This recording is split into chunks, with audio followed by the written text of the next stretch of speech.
The land of Britain was once considered a myth by the mighty Roman Empire. To them it was nothing more than an old legend. This would change in the year 55 BC when Julius Caesar set his sights on this fabled island and sailed towards its shores. The historical discovery would end in defeat.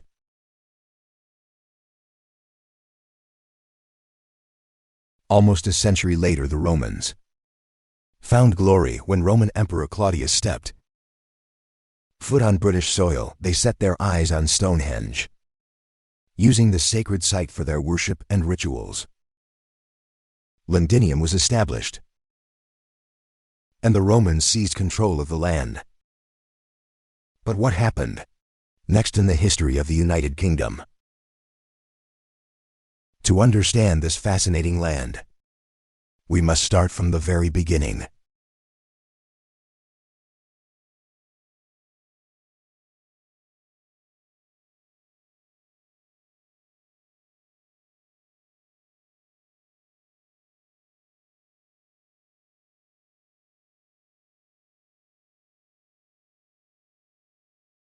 What would become the United Kingdom began way back within the prehistoric Paleolithic period, which dates back to 950,000 years ago, a time that the earliest evidence of an ancient civilization dates back to. The first settlers that arrived in Britain were hunter-gatherers who traveled from Europe around 8000 BC and are now known as the first Britons.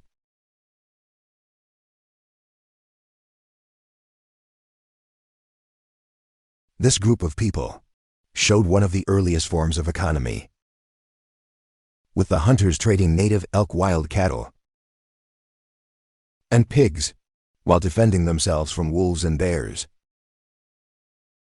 which were rife in Britain at that time. Over the years, people have discovered a large quantity of tools, such as carved stone edges and hand axes. It is incredibly rare to find human remains from this period, which has made it difficult for experts to determine which form of hominids were living there at any particular time. With that being said, the tools that have been found give evidence that they were probably a like a species known as Homo heidelbergensis. Follow the movements of the Homo erectus is also very difficult, with the early sites that have been discovered being divided by many years and spread out around Europe, making pattern forming difficult.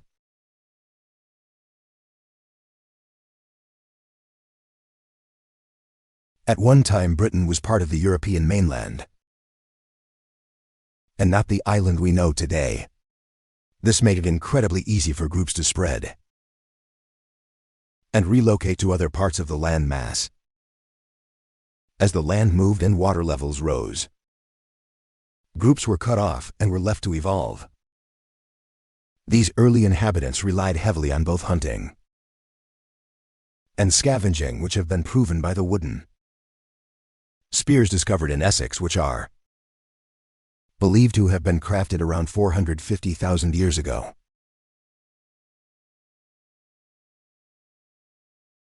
It is often the stone tools that survive, so finding wooden remains is an incredibly rare and valuable find. In terms of the information they provide, the hand axes would often get worn down over the years, with flint flakes chipping off them. It is these flakes that give archaeologists a trove of information, especially when they can trace the technique of making them, the complexity of the tool, and the type of stone used.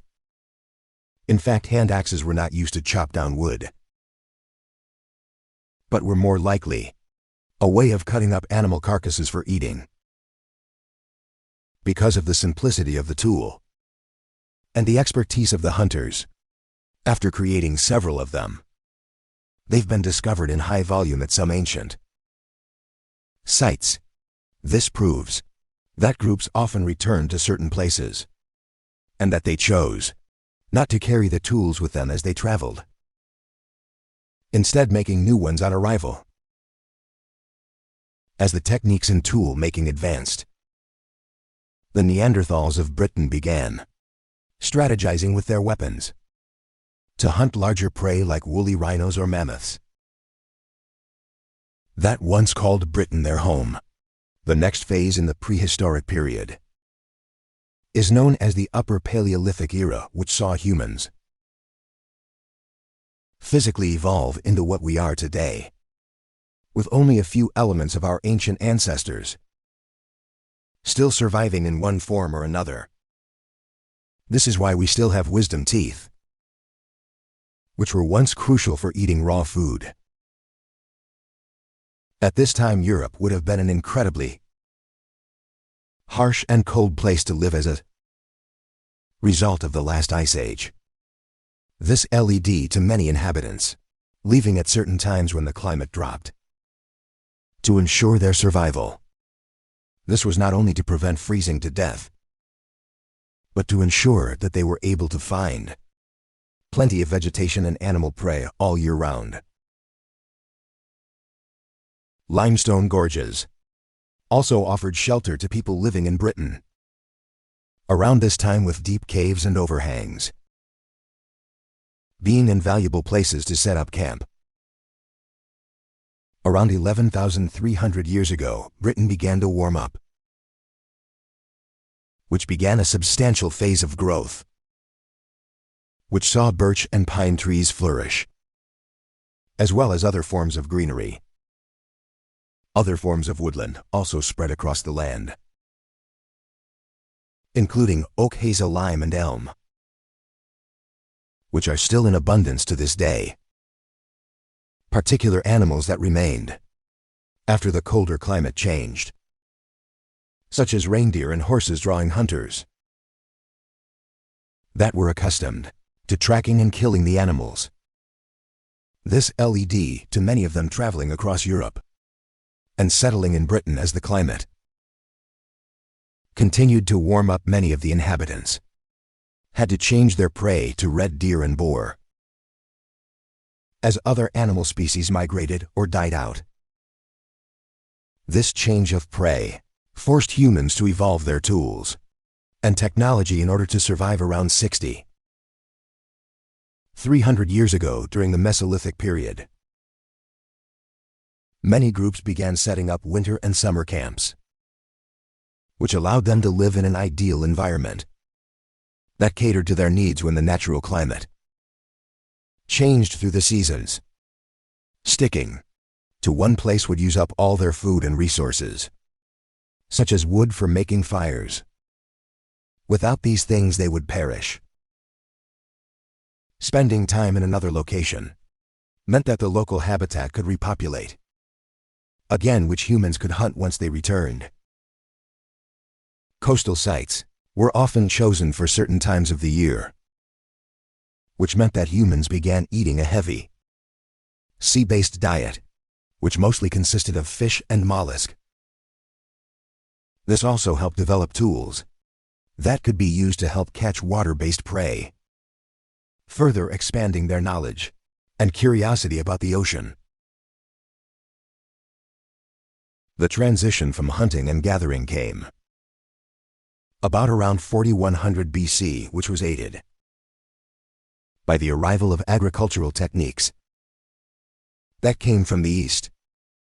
This was propelled by the population boom seen during the late Mesolithic period, which meant that the animal resources they previously relied on were depleting fast. The British landscape began to change soon after, with the inhabitants making mass flint tools, which were equipped with wooden handles. These were used to clear the land so that fields, pastures, and settlements could be created. Barley and emmer were the first main crops grown for a vegetative food source. while pigs and cattle were captured and bred, so that they could generate their own meat sources, rather than kill them straight away for food. This shift to building a self-sufficient settlement saw the first domestic buildings. Large, narrow wooden buildings known as longhouses. Another form of domestic building were structures for the dead to be stored and respected, known as long barrows. The Neolithic period introduced several huge changes to Britain, especially when it came to technology, landscape and settlements. The causeway enclosure became popular at this time, which were circular monuments, built up banks and ditches, forming a ring around the settlement. Structures known as cursuses were often built within the circular banks, with the longest enclosure ever discovered in Britain, measuring an incredible 10 kilometers, which is around 33,000 feet. When it came to hunting, the way that settlers created arrowheads evolved, with the design appearing more like a leaf shape to aid its aerodynamics. These later changed to chisel and transverse arrowheads to further improve their craft. This was a result of social changes, which were no doubt influenced by different groups, mixing that shared their crafting expertise. The chisel arrowhead was easier to use, which could be glued or bound to an arrow shaft, which made production far quicker.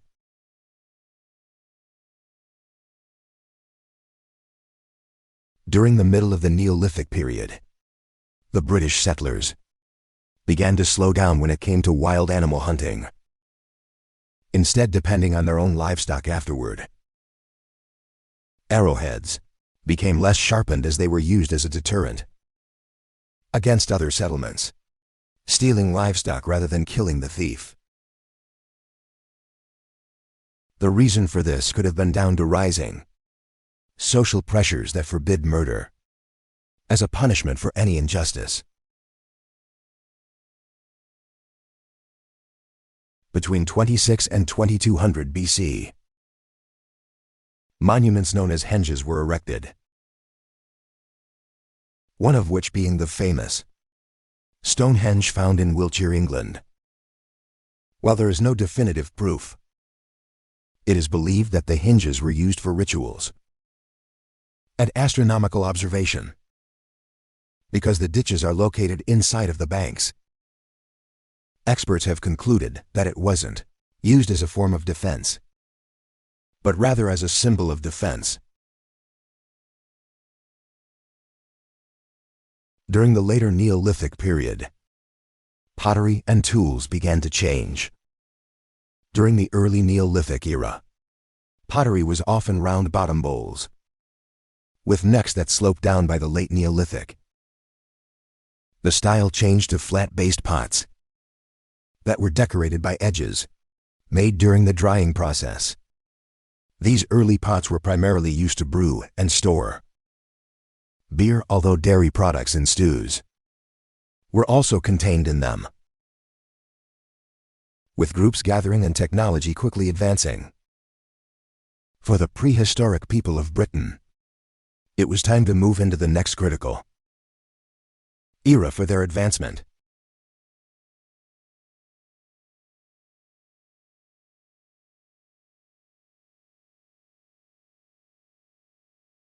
The Bronze Age. The arrival of metal in beaker style pots represents the change in Britain, ushering in the Bronze Age of the country. That began in 22 BC. Saya Belly Album. So by the way,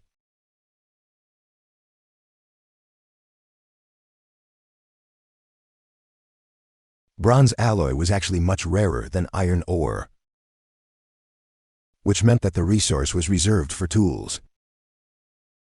White gold was primarily used to create jewelry, The other alloy used by people during the Bronze Age was tin, which was also quite scarce in Europe. Because bronze can be cast at a much lower temperature than copper, it meant that bronze casters could use molds to create more elaborate designs, such as daggers, halberds, and axes, which were far more durable than the stone tools that came before them. Bronze is also much harder than copper, as the tin within it reinforces it on an atomic level. Beaker pots were still used after bronze was utilized, with their different designs, decorations, and refinements improving as time went on. In fact, intact beakers and pots that were used in the burials give an insight into the craftsmanship, which sometimes still has honey residue in them from the beer they drank. Daggers were made longer during the middle of the Bronze Age, which became the first swords made in Britain, which were called rapiers, as social tensions grew between the different groups of people. More variations of weapons and shields were made.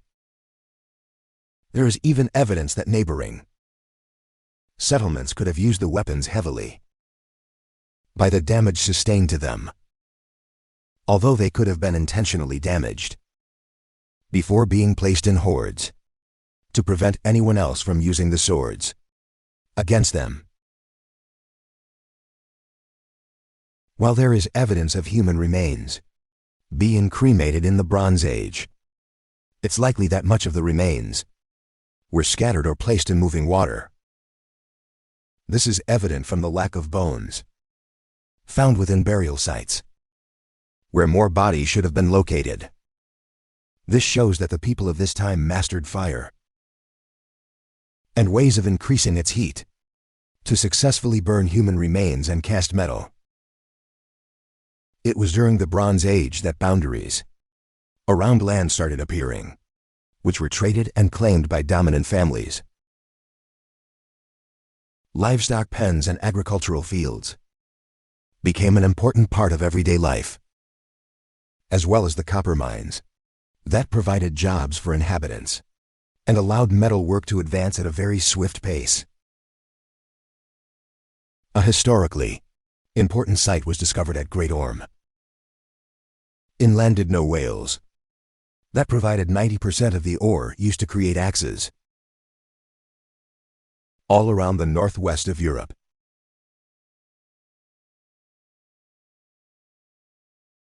From 1000 BC, another change in climate resulted in many areas of Britain becoming uninhabitable, mostly due to the lack of crop growth in the cold conditions.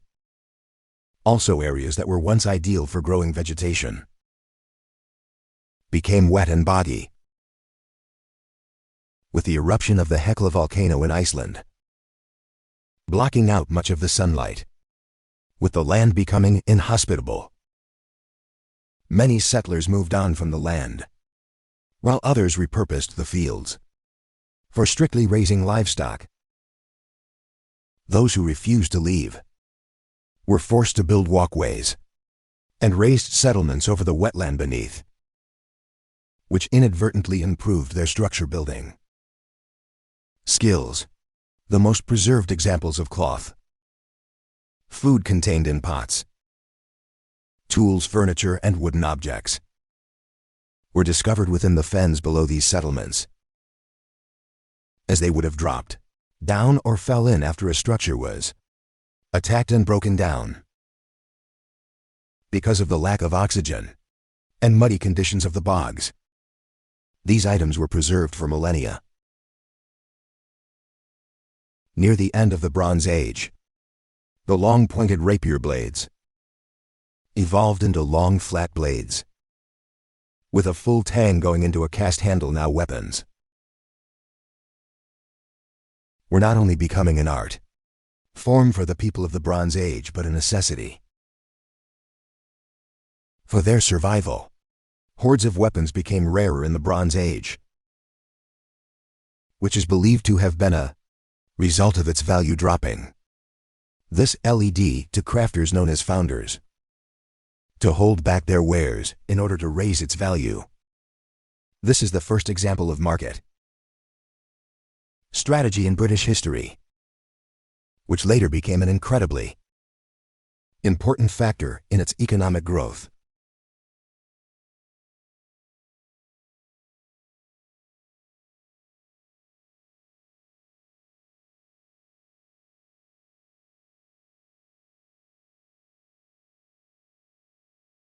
The Iron Age began around 1200 BC in the Middle East and southeast of Europe, which is best known for the extensive iron and steel crafting that took place while it was rare. There were some settlers who were dabbling with the smelting of iron during the end of the Bronze Age. Although it wasn't until the Iron Age that the craft skyrocketed around Europe, the Iron Age was vital to the advancement of the human race, as it helped speed up civilization growth, provide more resilient and permanent settlements, and opened up more possibilities when it came to crafting tools and creating weaponry that kept up with the advancement of other groups spread around Europe who could pose a threat. Because steel is much stronger than bronze and lasted longer, it improved the creation of tools. These tools were also developed for agricultural use, which further established long-lasting settlements. Around Britain, it wasn't just tools and weaponry that saw an evolution as art, farming techniques, religious beliefs, and alphabetic writing started to rise in Britain. The European Iron Age started in the Mediterranean region and moved towards the center of Europe. As the years went by in 600 BC, the skills in iron crafting spread to the northern part of the continent.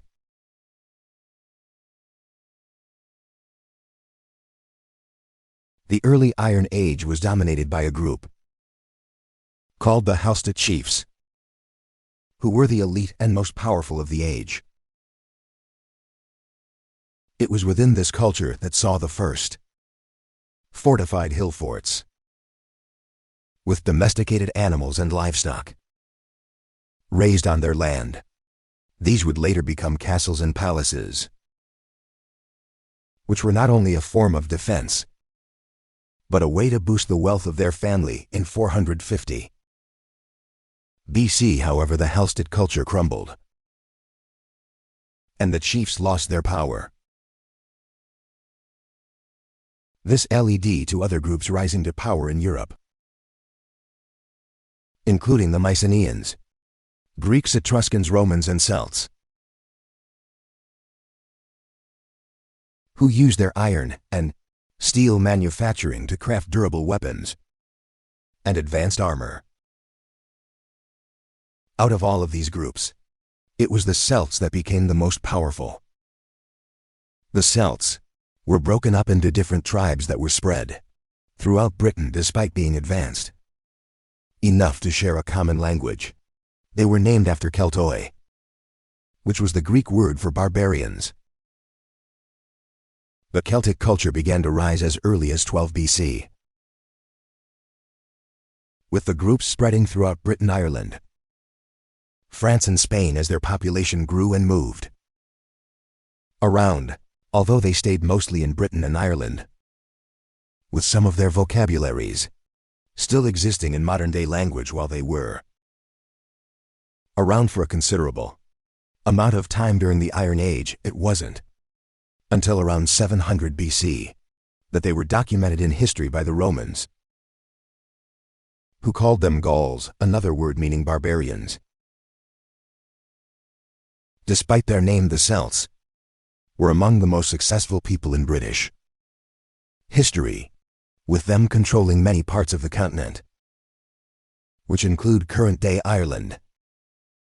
While the Celts thrived for centuries, when the Roman Empire grew and spread across Europe, Julius Caesar launched an all-out attack on the Celts. slaying thousands and crushing their settlements, and culture to claim their territories. Caesar's Roman army later tried to invade Britain, but they failed, allowing the Celts to populate the land. But when it comes to the Romans' involvement in the history of Britain, their story was only just beginning.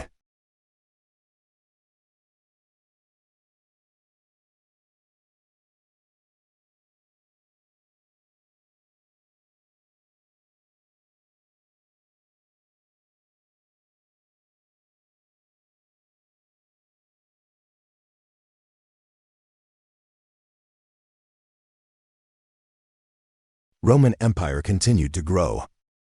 They eventually took control of most of Britain. Before then, the empire had dominated the Mediterranean Sea. They successfully stormed the ancient cities of Carthage and Macedon before taking control of Egypt and Syria. After traveling through the Alps, they eventually reached Albion, which was the original name for Britain. By the time the Romans arrived, the Eye advanced further, having thriving agriculture, wooden structures, and large communities. Trading routes had also been established between the Britons and the people of Gaul, who lived in what we now know today as France and Belgium. Here wine and the first forms of currency were traded. While Julius Caesar failed to take full control over the island, he returned in the years 55 and 54 BC. Out of stubbornness and his interest in taking control of the trading that was going on, Caesar planned on disrupting the Belgian trade routes in the English Channel and believed that the Britons were going to help their friends across the sea as a response to the hospitality. This made the people of Britain enemies of the Roman Empire. Caesar managed to persuade the Roman Senate to support his invasion of Britain, telling them the land was rich in silver, a claim that he had no proof for. Before its discovery, Britain was hidden away and had gone undetected by the Romans. In fact, many people in the empire thought that the island of Albion was a myth, a legend that told of barbaric groups who were involved in a practice that disgusted the Romans to their core. They drank milk from animals. Caesar's plan to invade and take control of Britain didn't go down well with the Romans, having to retreat to avoid being defeated.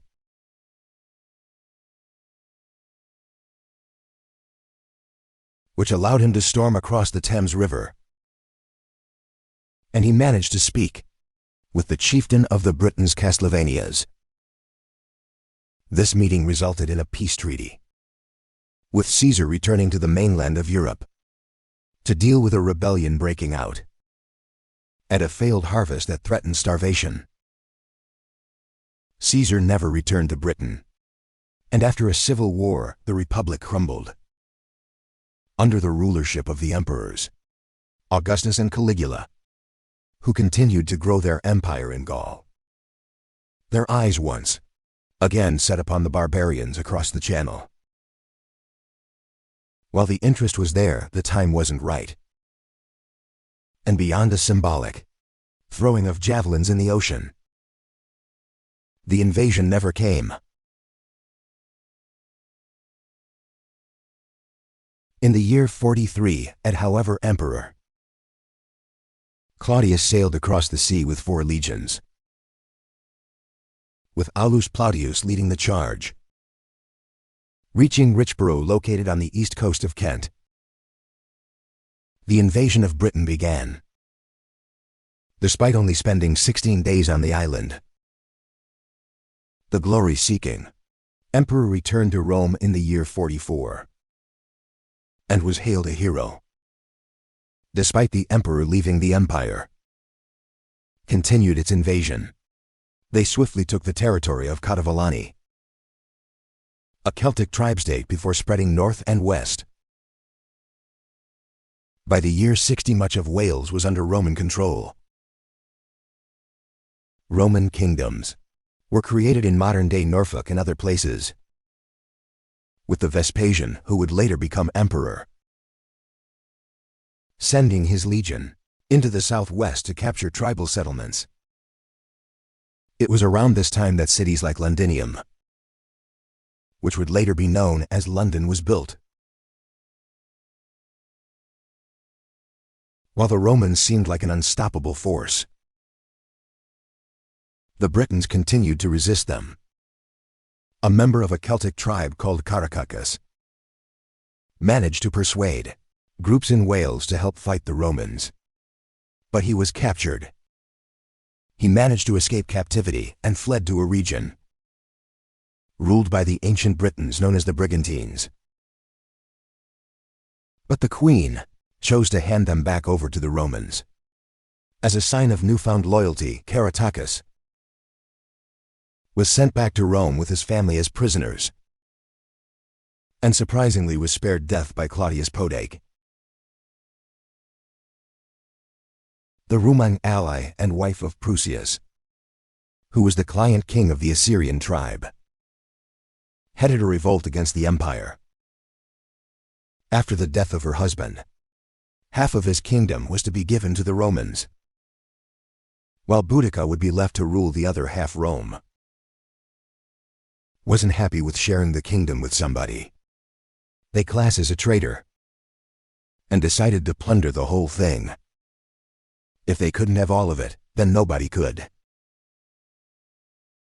Vodka retaliated by sending her army to Londinium, where towns were plundered and burnt down. According to the Romans, 70,000 Romans were killed as a result of the revolt. Although Boudica and her forces were eventually defeated,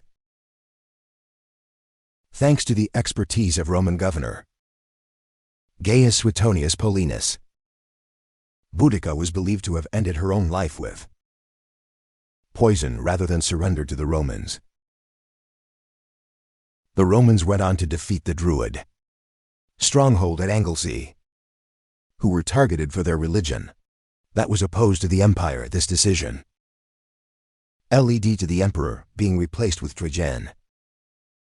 We saw a great change in the way the Romans ruled Britain.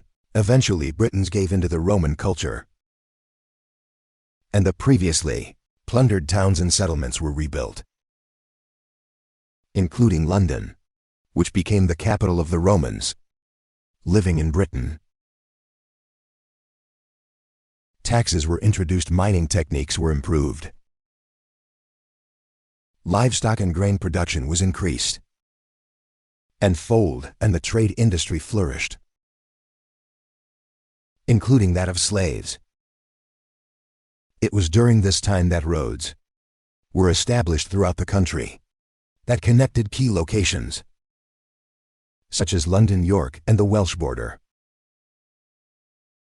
This innovation built valuable trade networks and increased the affluence of the capital.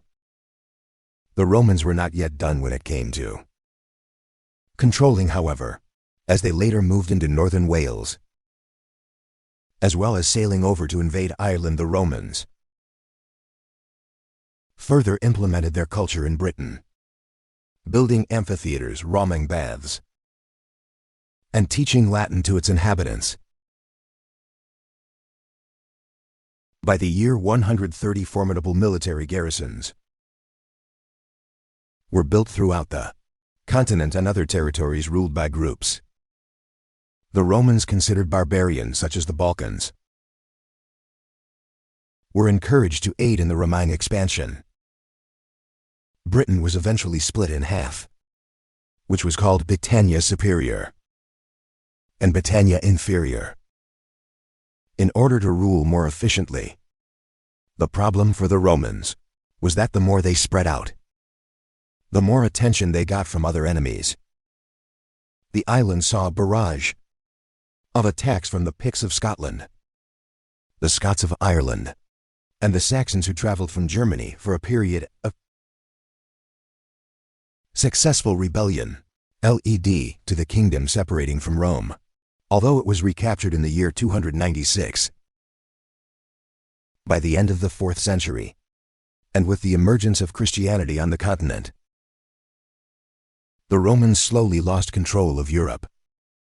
The lack of food resources such as grain spelled the end of the Roman Empire, as the last emperors withdrew British cities were given the message that the citizens now had to fend for themselves. As the empire finally fell, this is where local governments were created, overthrowing the Roman magistrates that had governed more centuries.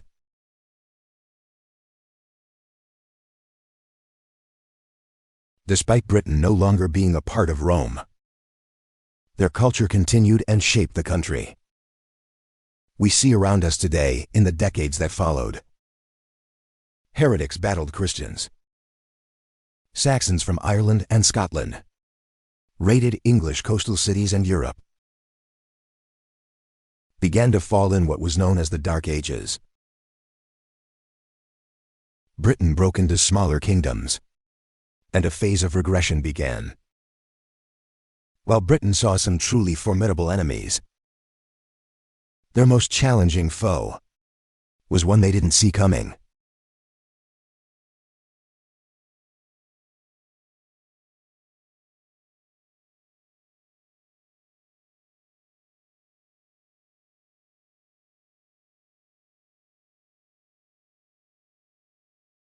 From across the crashing waves of the North Sea, in the year 793, a group of Norse people from Scandinavia reached the shores of Britain. The first major violent incident committed by these invaders was the plundering of a Christian monastery, ushering in the 300-year-old age of the Vikings.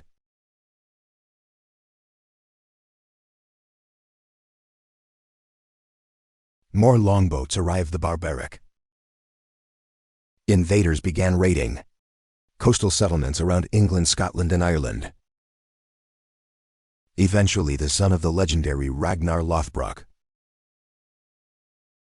Ivar the Boneless, decided that it was time to take up roots on the island. Instead of simply pillaging them, this group of invaders would become known as the Great Heathen Army. In the year 865, the army arrived at one of the 4 kingdoms of Britain.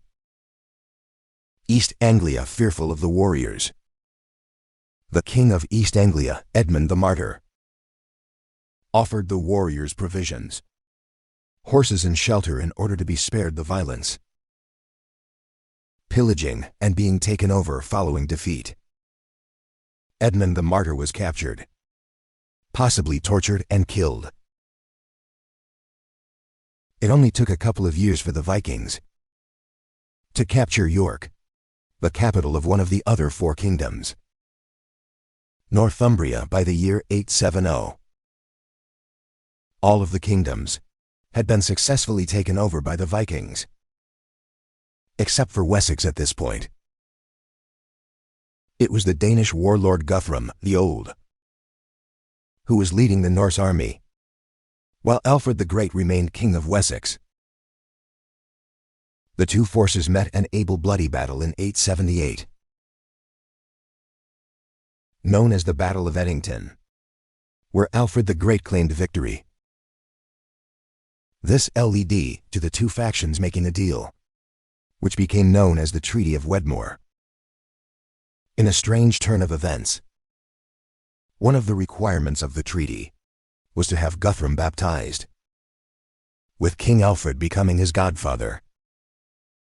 The Vikings were also ordered to leave Wessex and never return soon after. The two rulers made another deal that defined boundaries and opened up trade routes between the two factions. Over many years, Viking customs had taken full effect in the territories they owned, including London. This land would become known as Danelaw with Derby. Leicester, Lincoln, Nottingham, and Stamford, becoming the most important towns under their control. These 5 boroughs were ruled by 5 Danish armies, all under the control of Jarl, a Viking elite. For almost a century, the Vikings and Anglo-Saxons lived in harmony, trading, working, and even mating with the opposite factions. Many words we use today also came from the Old Viking language, such as words beginning with sk, such as sky. Other words derived from Old Norse include the word ugly, which stemmed from the Viking word ugliger, husband, which came from husbandi, gift, which came from gipaeg, that became egg, and Thursday, which came from the Viking word for midweek, which was known as Thor's dagger or Thor's day. It was the Viking strong belief in a law system that not only developed the word law in the English language, but also the word wrong, which expresses their belief in differentiating from what was deemed unacceptable when it came to their beliefs. While Alfred the Great used the time of peace to build forts and other forms of defense within his kingdom, his daughter Ethelflaed used the strongholds to wage war against the Vikings.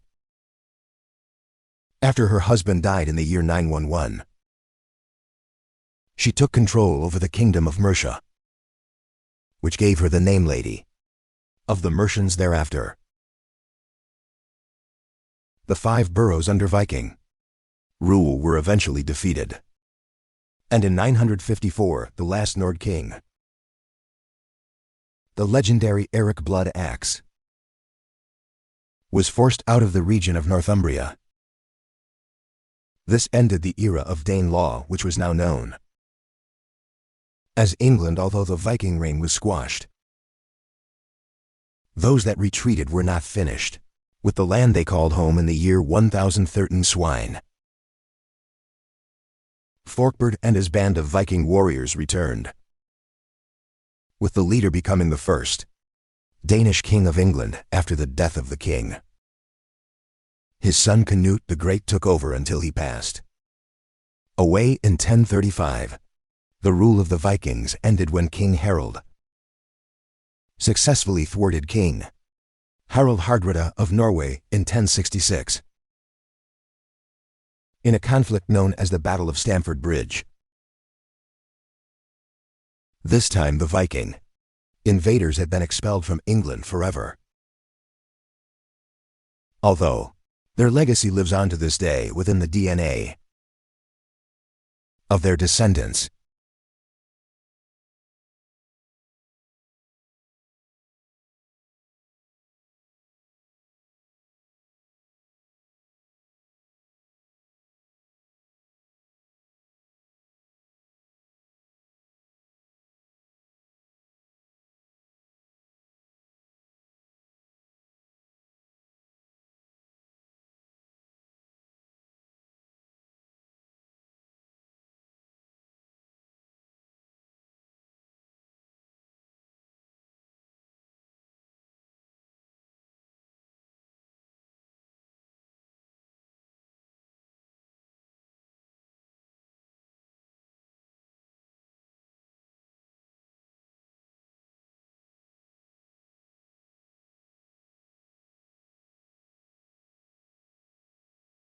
The Middle Ages and the Viking Age overlap, with this period starting around the year 400 and lasting over 1,000 years.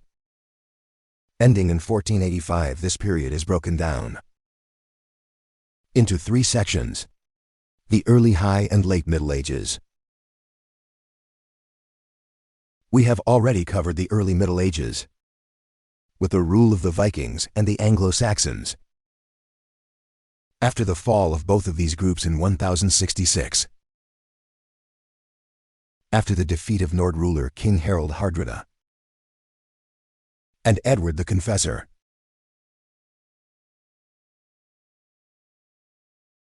the latter who saw defeat by the Normans during the Battle of Hastings, while the Anglo-Saxon time came to an end. During their time they made great strides and advancements to their settlements. Families began building a single house for all their generations to live in, from the youngest child to their grandparents. These homes were made from wood and had thatched roofs to keep them dry and warm. All the houses were built close together with a grand hall being the focal point of their community. The heart of the home was known as the hearth, which was a fire that would be used to cook food, provide a light source, and keep the family warm. It wasn't just homes that the Anglo-Saxons improved, but the agriculture of the land, in fact. The main form of work during this period was farming.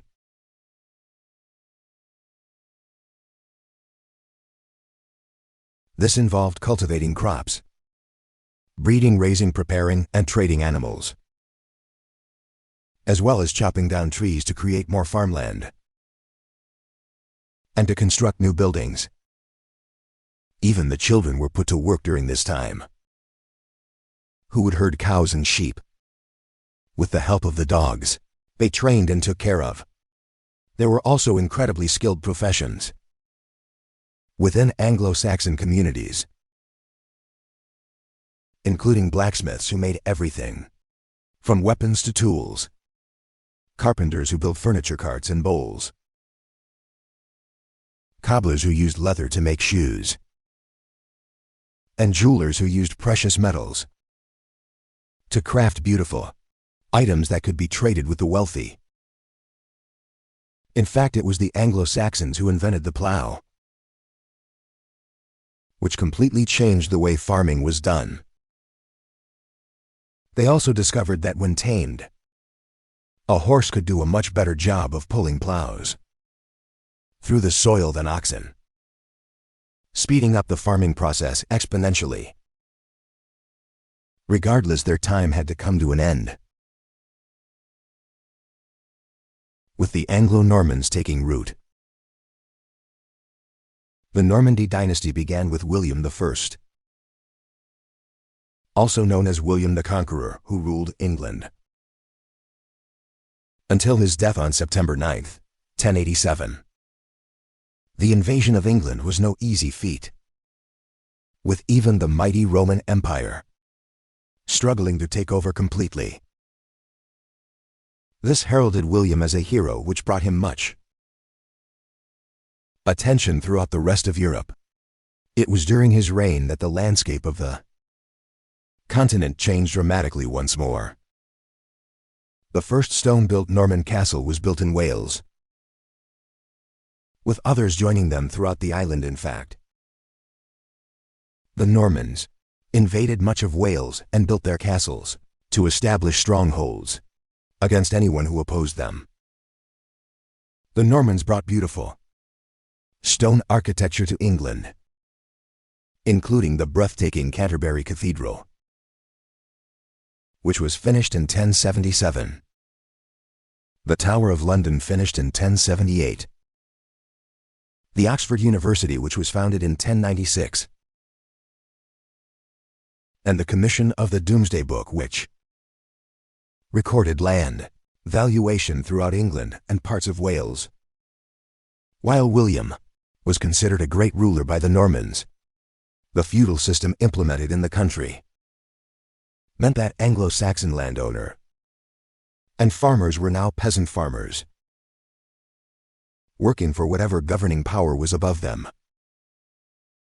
They were stripped of their heritage, hard work and wealth. The feudal system saw a quarter of the previous owner's land given to William the Conqueror, while another quarter of the land was donated to the Church of Rome. The remains of the land were given to the people who were loyal to William, who held high status in return. These people were tasked with the duty of creating an army from those living in the area. If William ever needed it, For these noble folk, however, the job was beneath them, which led to them putting knights in charge of recruitment and training. The peasant farmers who the crown stole from were not spared this duty, with them being forced to swear allegiance to the knights. With their advance in agriculture came more variety in the food they grew and ate. The Normans grew a liking to spiced food, often cooking with caraway seeds, ginger, cardamom, pepper, and nutmeg, because the Normans celebrated Christmas. These ingredients were added to their traditional winter meals, with the affluent of society having grand feasts that included pheasants, peacocks, wild boar jellies, and custards. Common foods eaten by peasants were salted or pickled. Food such as pickled herrings, bacon, and vegetable broths, because they took longer to expire. While the noble members of the land wash their feast down with wine, the peasants drink strong ales.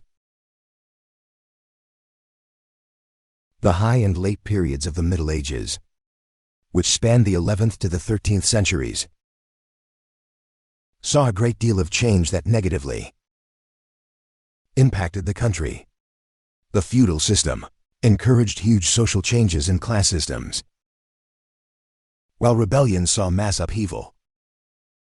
While the introduction of the Renaissance introduced artistic expression and storytelling that would eventually give famous playwrights such as William Shakespeare and Christopher Marlowe the tools to tell the common people political or romantic stories that were often inspired by real-life events from the past.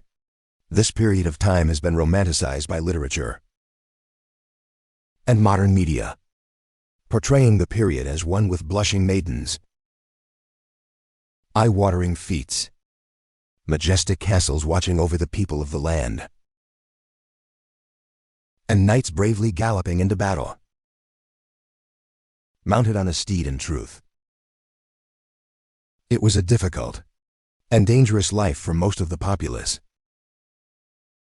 Eventually, after several sons of William the Conqueror spent time on the throne, William the Conqueror's grandson, Stephen of Blois, became king in the year 1135. This started a huge civil war in Britain, known as the Anarchy, which lasted from 1138 to 1154. This conflict was led by Stephen of Blois' cousin, the Empress Matilda, who believed the crown was her rightful inheritance.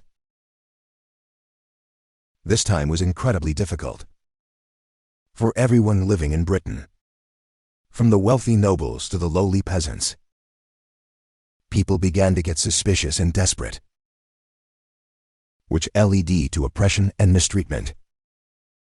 Many innocent people were tortured and interrogated for valuable information, while others stole goods and gold in order to make money for their families. Most people were left with nothing, which led to families starving to death. The Civil War ended when Stephen of Blois died in 1154. When Empress Matilda's son, Henry II, took the throne.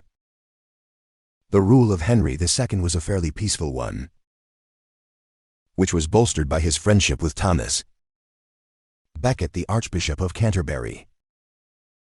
Together, the two men had power over the people of England and their religion. Unfortunately, the friendship wasn't long-lived, with Henry ordering the murder of Thomas Becket inside of the Canterbury Cathedral. The freedom of a man was complicated during the 12th century, with some men being connected to land ownership but forced to pay the lord. Others only paid rent but owed no land, while some found themselves in the middle, owing the service to a master while having to pay rent for the land they lived on. If at any point someone couldn't pay their taxes, they would then have to answer to a master overlooking the area, while the non-free people, known as serfs, could be freed of their obligation. Another way of escaping control was to escape to another borough and live there for a whole year. If the fugitive was caught before then, however, the lord of the manor had the right to beat and imprison the man King John, who came to throne in 1199, was one of the cruelest rulers in English history. He was greedy, violent, and a tyrant. He struck fear in the hearts of his subjects, increasing taxes so that he could use the profit to hire mercenaries to keep everyone in check. No one was spared the wrath of King John, with even the Pope finding himself on the wrong end of the king. In the year 1208, John refused to accept a man named Stephen Langton as the Archbishop of Canterbury, after Pope Innocent III decided to ignore the king's suggested candidates. Regardless, the church bells of Britain were not rung, and the church stopped burying people. But King John still refused to allow Stephen Lincoln to take up the role. This resulted in the Pope excommunicating King John, which absolved all English subjects of their oath of allegiance to him, which caused him to lose all power over them. This blow to King John resulted in a revolt breaking out in the country, and the King of France used the chaos to challenge the rulership of England. With the upheaval, King John was forced to sign a very important charter called the Magna Carta, agreeing that the country would abide by many laws and justices, 4 of which are still present to this day. These are the 4 closets.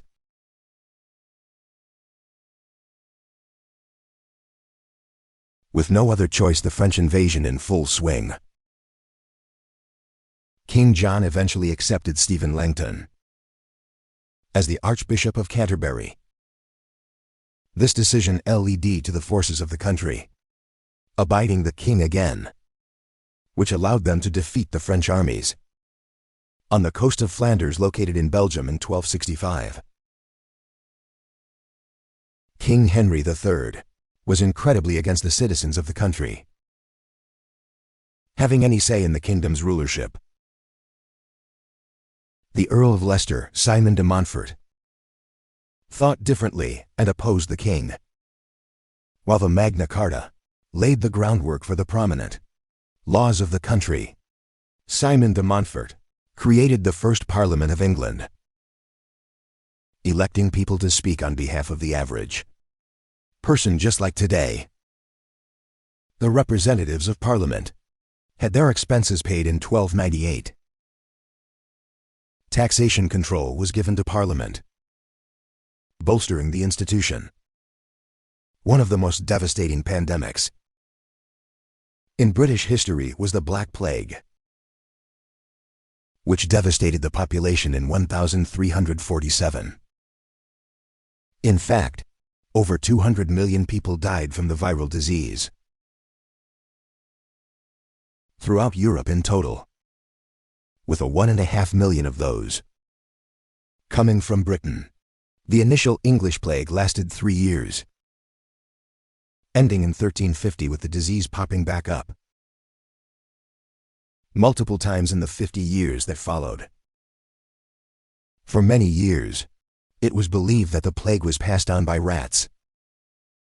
But it's now believed to be an airborne disease that would kill those infected in just a few days.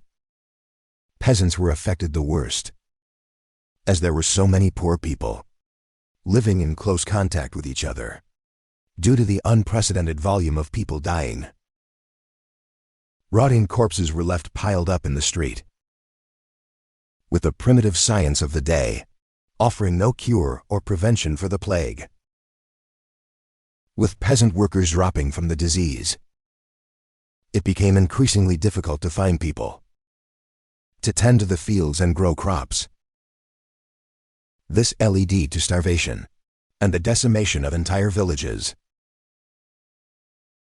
As they were desperately in demand, many peasant workers took advantage of the situation, moving around the country to find higher paid positions. The government didn't like the fact that peasants were now able to better themselves and chose to side with those willing to pay more. After trying to put a stop to them traveling to find higher paid jobs, the government tried to put a stop to it. This resulted in the Peasant Revolt of 1381, in which the poor folk of England violently banded together in order to get poll tax and the wage cap removed, as well as the abolition of the control lords had over them and their property. Another huge event that happened in the Middle Ages was the War of the Roses, which saw the House of Lancaster and the House of York fight each other between 1455 and 1485. The reason for the war was that both sides were the descendants of a previous king, Edward III, and wanted to take their rightful place on the throne.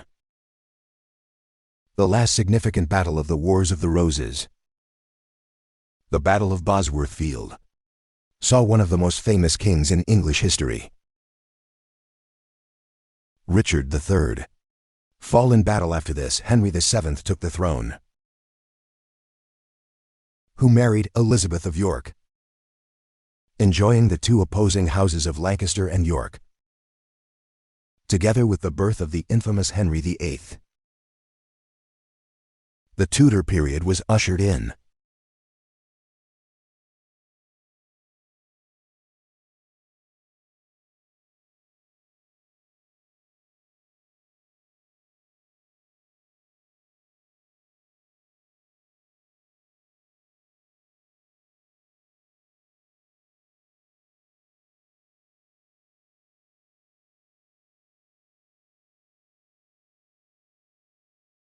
The Tudor period had a huge focus on the reshaping and rethinking of religion, politics, and the monarchy in Britain.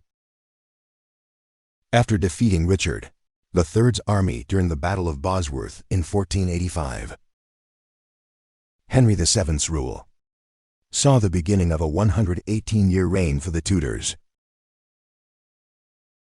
which saw a total of 5 monarchs sit upon the throne.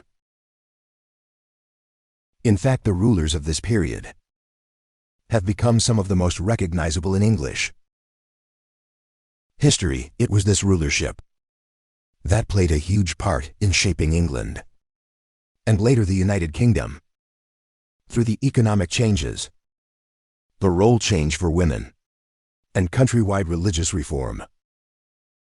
The marriage between the two cousins brought the feud between the Lancasters and the Yorks together, bringing two of the most influential families of England together. Henry and Elizabeth went on to have 8 children together in order to cement the longevity of the family rule.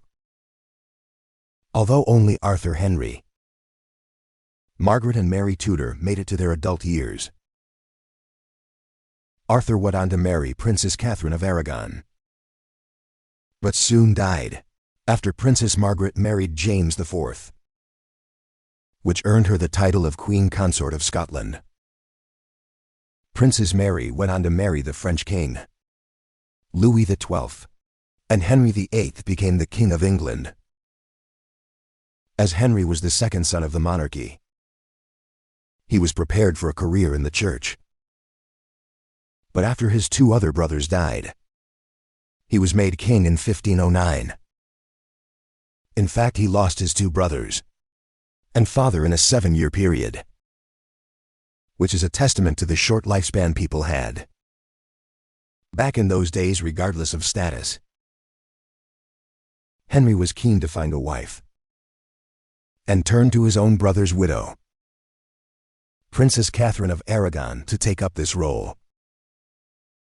Henry's 36-year rule saw many impactful changes to the country and caused some of the biggest controversies in English history.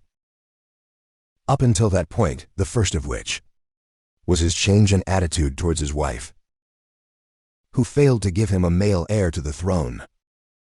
After 23 years of marriage, he became so desperate for a male heir, in fact, that he eventually turned his back on the Catholic Church and began his own, the Church of England. With the king now able to establish his own marriage and annul rules, Henry allowed himself to remarry so that he could have a son to ensure his legacy remained on the throne. This freedom allowed Henry to have 6 marriages in total, which allowed him to have many children, while only one would be a boy. His son Edward VI was crowned king in 1547, after Henry passed away of tuberculosis. In a twist of irony, after all the effort his father put into ensuring the bloodline continues, Edward died just a few years later in 1553, leaving no male heirs to take up the mantle. This death left the Tudor government in chaos, with only his 2 sisters, Mary and Elizabeth, being the only candidates for succession. This was an ideal, as they were both female and had religious views that were not in line with that of the Protestants, the religion that Henry VIII was converting the Catholics to. In fact, it was Edward's devout Catholic half-sister, Mary, that was the rightful heir to the throne.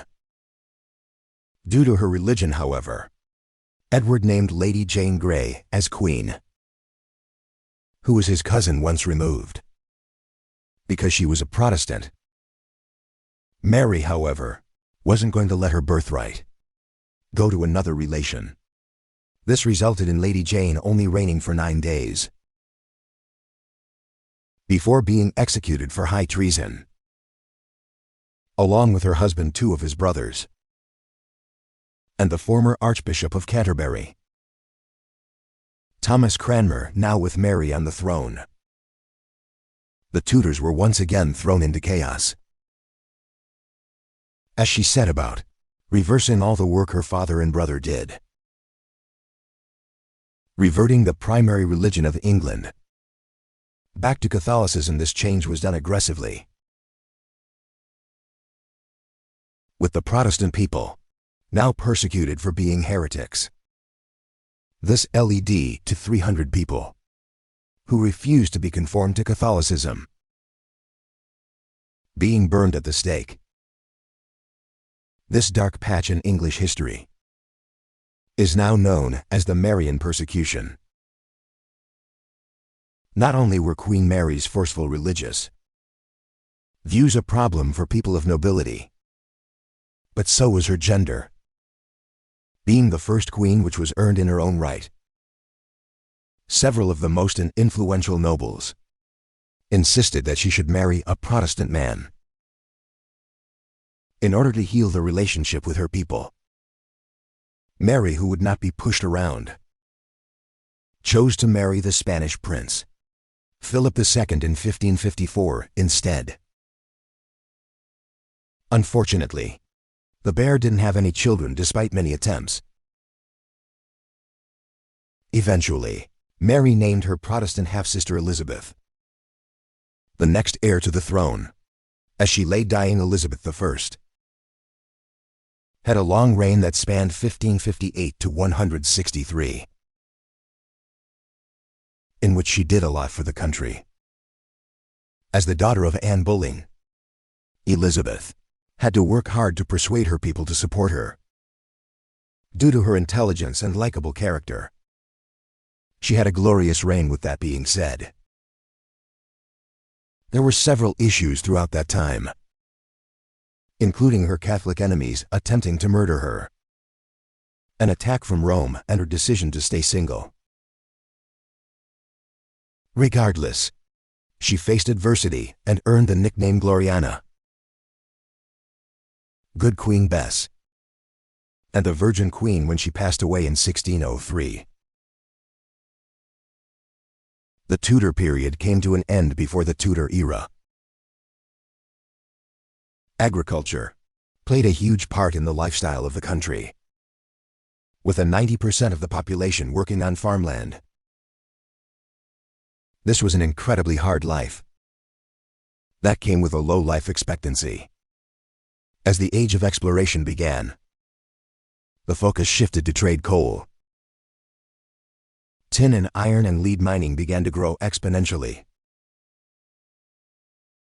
which made the country incredibly rich. With that being said, famine and poverty was still rife in Tudor England. In 1530, however, the cruel laws against beggars were abolished, and vagrants were allowed to beg, as long as they had a license. This led to an influx of beggars, which resulted in a new law being passed in 1547, which meant that anyone caught begging would be imprisoned for 2 years. In 1550, this law was changed again, with the punishment for the vagrant being a flogging, which meant that they were struck on the back with a whip or rod. The rule of Elizabeth I introduced the Poor Law in 1601, which gave the poor a tax relief, as well as other forms of support. It was during this time that the criminal system took a preference to physical punishments, rather than being thrown into prison. This included flogging and putting into stocks, which would add humiliation to the punishment. Those who committed the more serious crimes, such as murder, still resulted in execution. The noble and affluent criminals would still be beheaded like previous centuries, while the poor and common population would be hung at the gallows, often with crowds gathering to watch the spectacle.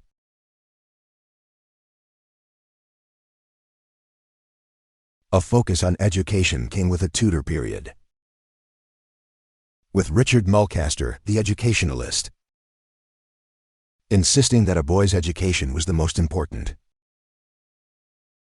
as they were more worthy.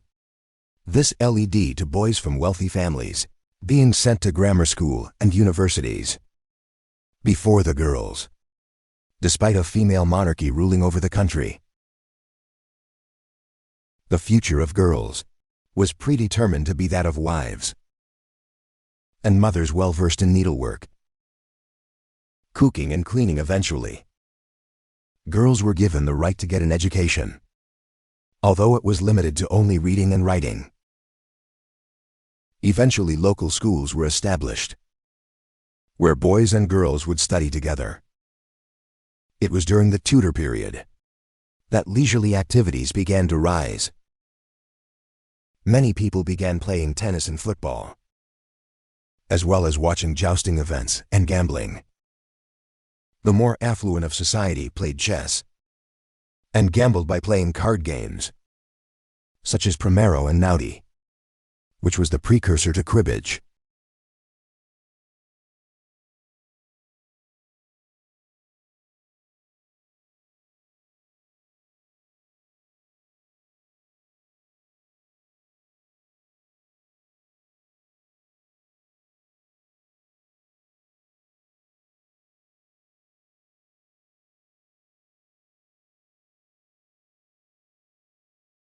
After Elizabeth I passed away in 163, and the reign of the Tudors came to an end, James VI became king.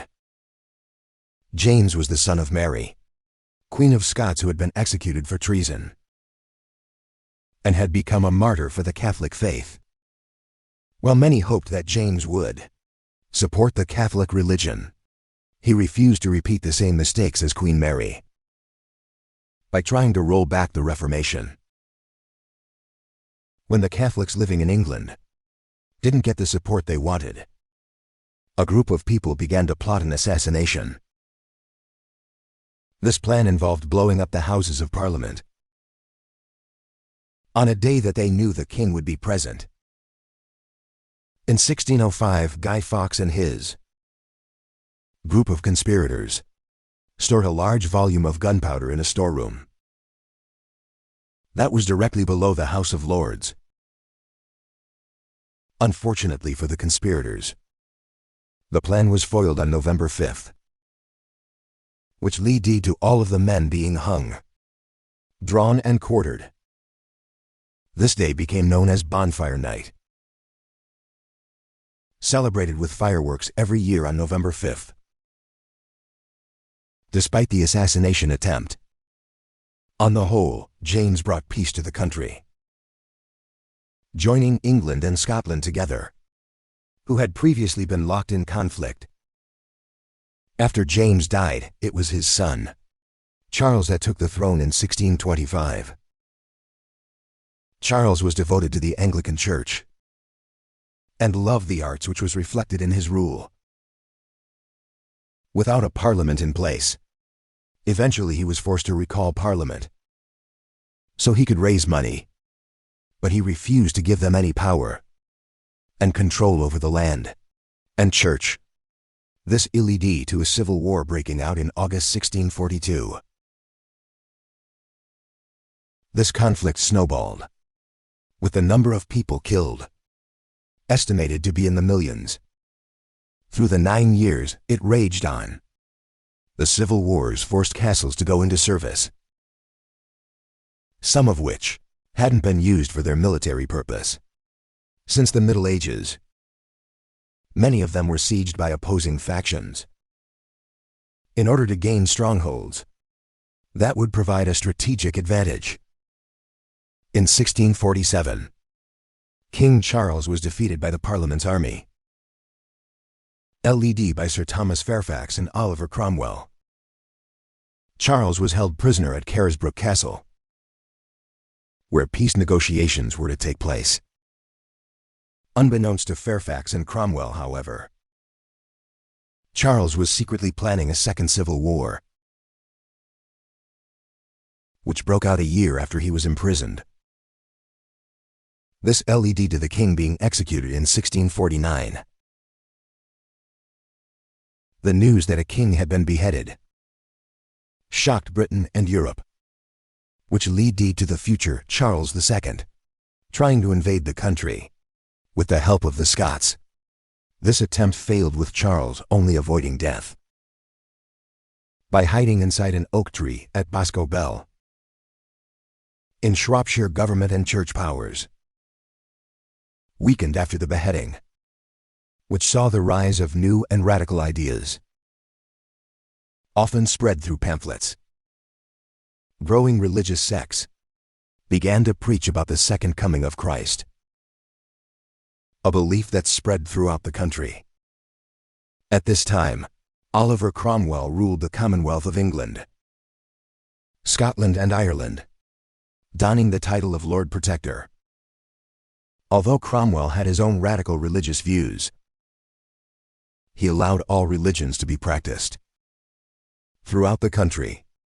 Cromwell used his army to keep control of the country, right up until his death, when his forces weakened, and Charles II was free to return in 1660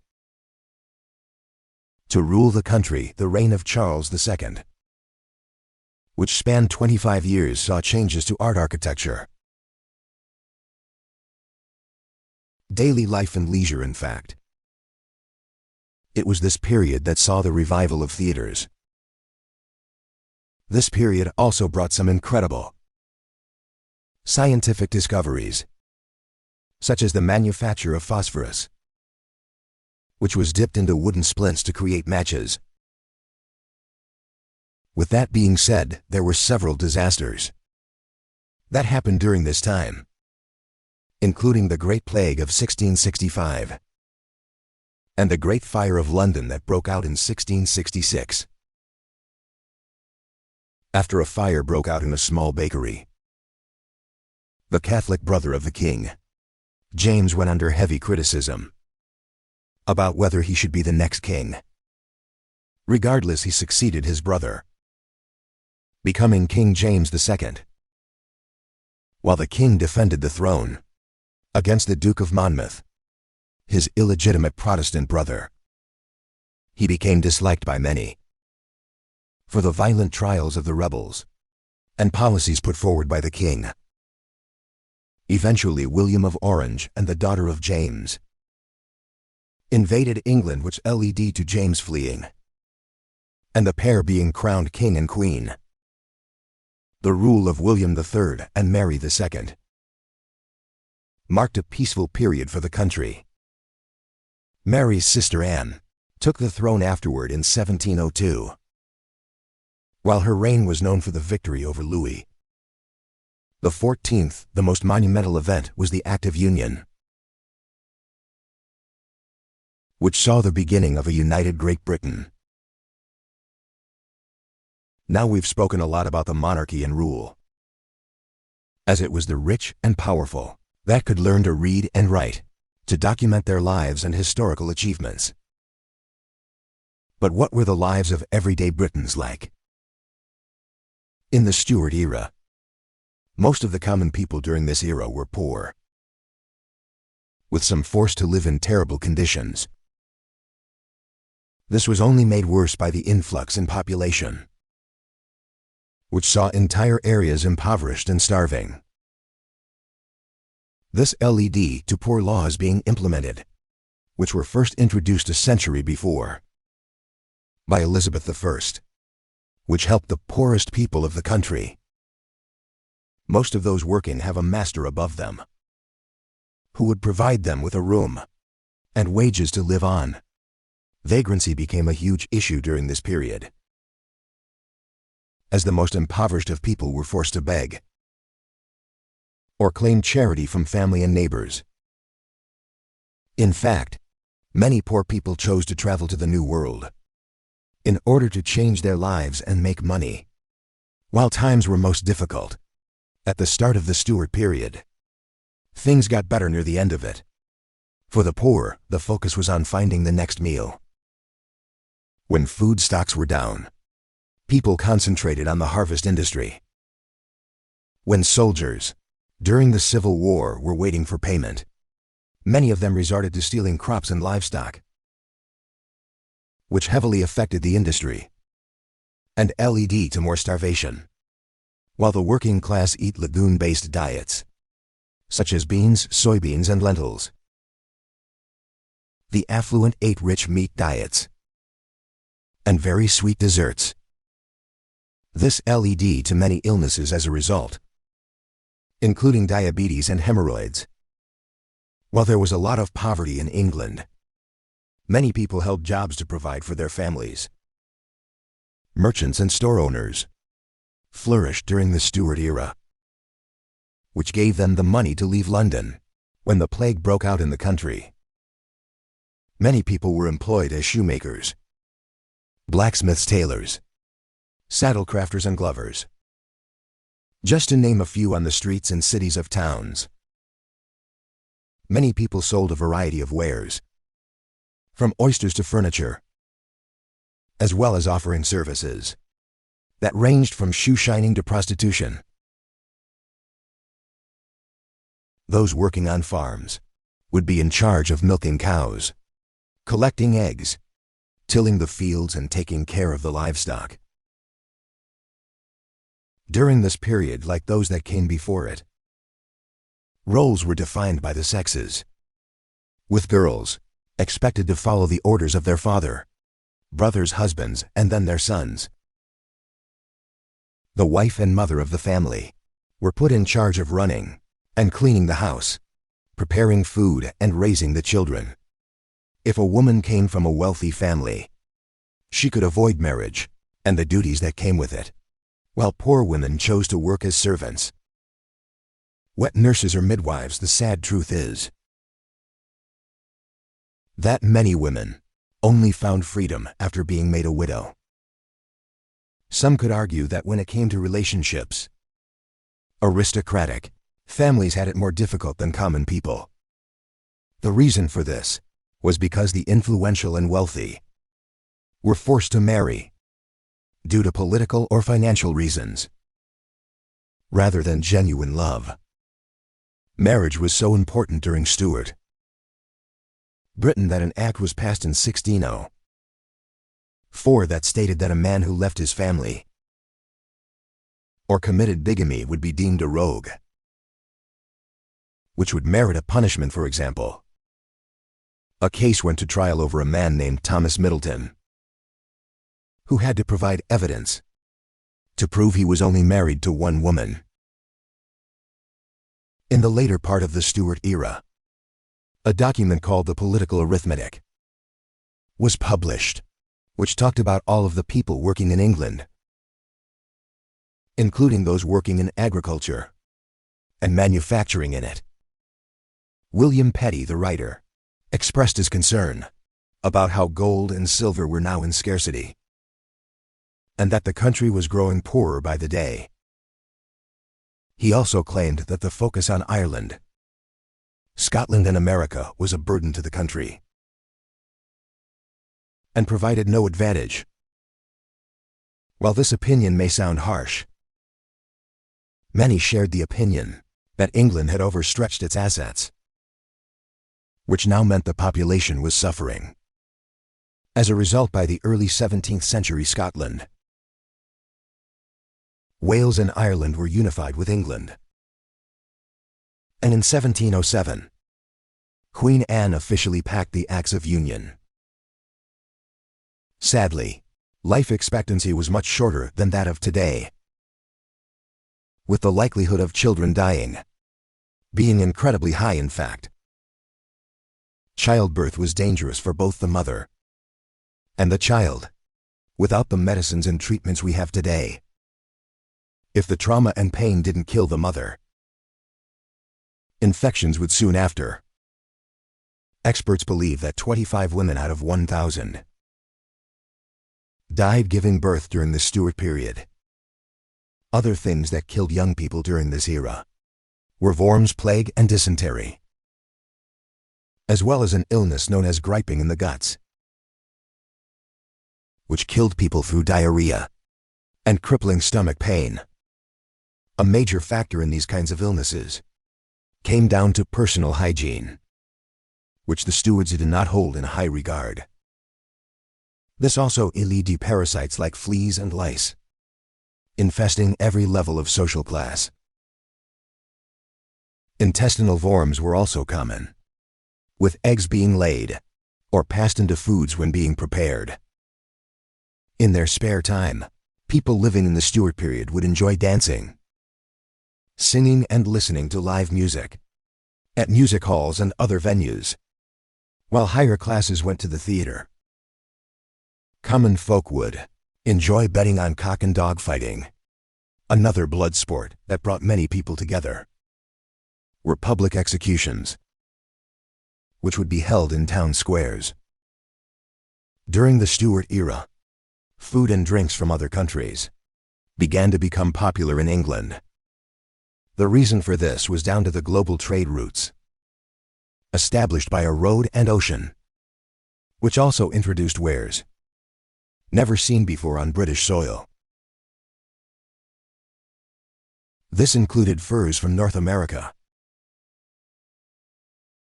tea from China, and spices from India. This is where the palate of the British people changed,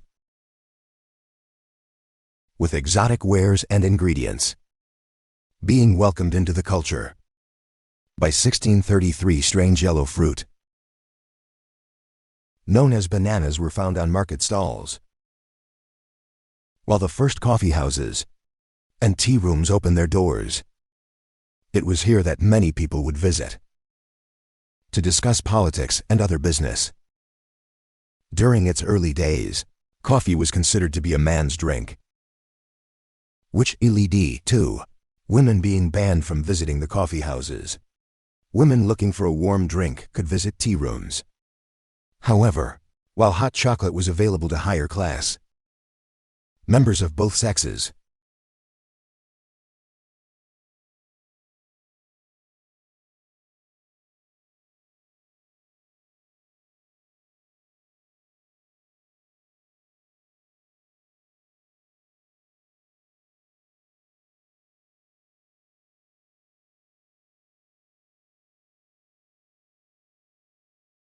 The 18th century, known as the Georgian era, saw the rise of the Industrial Revolution, where England was dominated by the age of steam.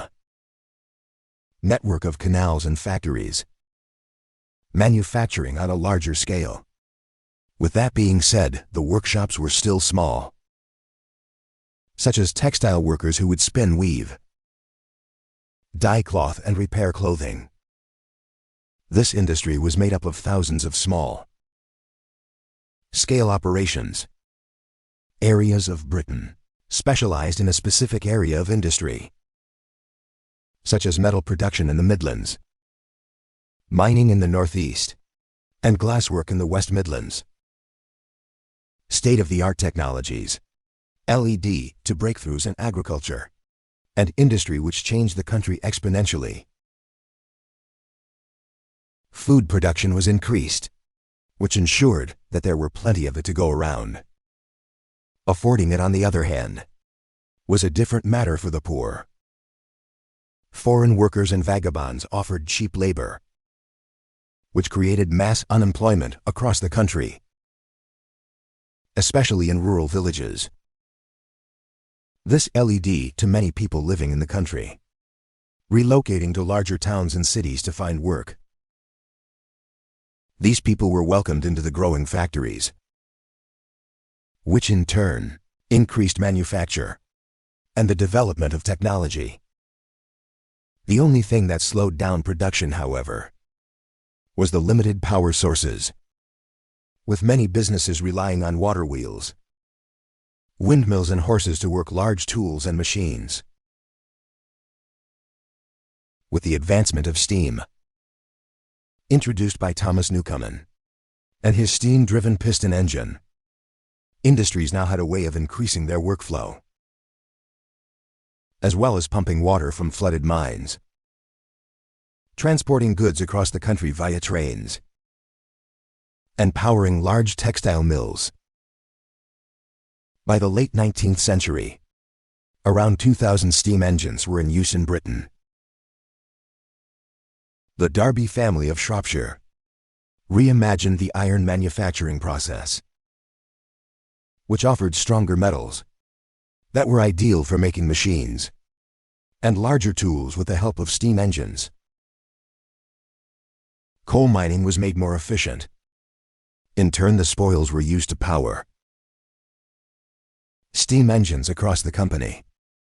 This means that coal was one of the most valuable industries in the entire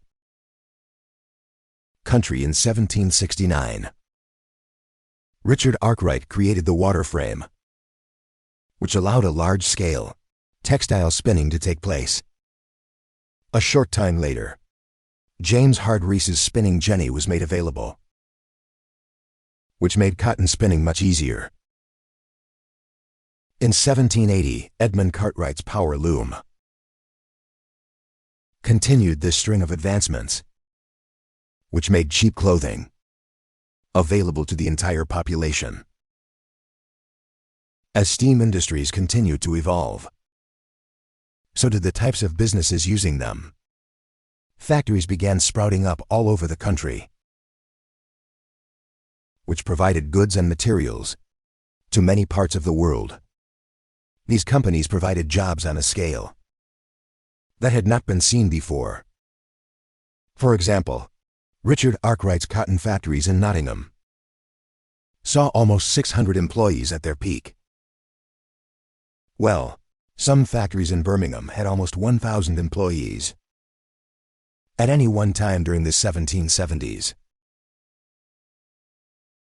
Even children were employed, as their small hands were ideal for intricate work, such as making buckles, buttons, and locks. Many of these businesses were incredibly dangerous work environments, not to mention that the workers were treated poorly. In fact, many compared some factories to prisons, with those who made mistakes or not working hard enough facing physical discipline. Workhouses and orphanages would send children to work in factories and mines which put them in danger. Some would pass out through heat, while others got caught in fast-moving machinery. As they were sent through them, to maintain them, the canal systems, created to transport the coal supply around the country, also provided jobs for many people. The early systems were limited but incredibly important.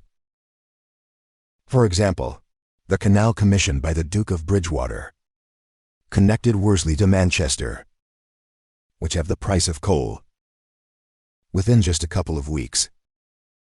With the success of the already existing canal networks, more and more were commissioned by the government. In 1815, over 2,000 miles of canal were available in Britain, transporting thousands of tons of precise metals, coal and wares on barges towed by horses. With the focus being on the canals, the roads were left in a very poor state, many of which were flooded or overgrown with vegetation. This caused trades that traveled via wagon and cart to suffer, with food unable to be delivered by using the roads. Britain was facing a problem to rectify it. The government passed the Turnpike Acts, which allowed a new roads to be built, and used a toll system to pay for their construction and upkeep, headed by engineers like John McAdam and Thomas Telford. Roads began to spread throughout the country. In the 1780s, the improved roads not only allowed trades to operate again, but they actually made it more efficient. This meant that a stagecoach could travel from Edinburgh to London in just 2 days, which almost took 2 weeks 50 years previously. This was groundbreaking at the time, and further revolutionized industry in Britain. The people of Britain adopted a strange fascination for criminals and lawbreakers during the late 1700s, with those committing crimes being depicted as heroes in newspapers and printed pamphlets that were circulated throughout the streets. Tales of daring thefts and crimes led to highwaymen, people who preyed on traveling carriages. Becoming celebrities, these characters became legends and inspired many others to do the same. When a thief called Jack Sheppard was publicly hung in 1724, 200,000 people turned up to celebrate his career. Another, the flamboyant John Rann, was met with his adoring fans in the street of London after he was found not guilty of the theft. For others, the rise and growing popularity of crime was worrying. Thefts were at an all-time high, and those committing the deeds were not being caught or punished. There was an outcry for criminal investigations and punishments to be improved, which eventually led to the police force we know today, although it was very different in the early days. Back then, the punishment of criminals was left down to the victims, who were in charge of the investigations. While there were 2 constables in each parish, these were people elected in the community who worked on a voluntary basis. This means that most of the police work was done after the men had done their day job, with some of them paying others to do the duty for them. Later, a group of paid watchmen were hired in London, known as Charlies, who were close to what we know of modern policing today. These men would patrol the street, perform investigations, and arrest criminals. Part of their duties was to bring drunk people home and yelling out the time for people. Many accused the watchmen of being ineffective and cried out for changes to be implemented in the system. This opinion was listened to in the 1750s, with professional forces being established. In 1751, Henry Fielding started the Bow Street Runners, which saw the first armed men carrying out investigations and arrests on behalf of the public. The suspects of these crimes were judged by local magistrates, without a jury having any say in determining guilt. This, of course, led to many innocent people being imprisoned or executed for crimes they didn't commit, whether it was done through wrongful conviction or political motives. Once again, these officials were volunteers who were elected from influential members of society. This meant that many of them were not well versed in the law and took the position as a statement of power, rather than just as Horace Walpole, an English writer, once said that the greatest criminals of society were the officers of justice, referencing the corruption within British law. This in many cases was true, with several taking bribes or being reluctant to perform their duties. Out of laziness, the most serious crimes, like rape and murder, were dealt with by the Crown Court, which were located in large towns, or the famous Old Bailey.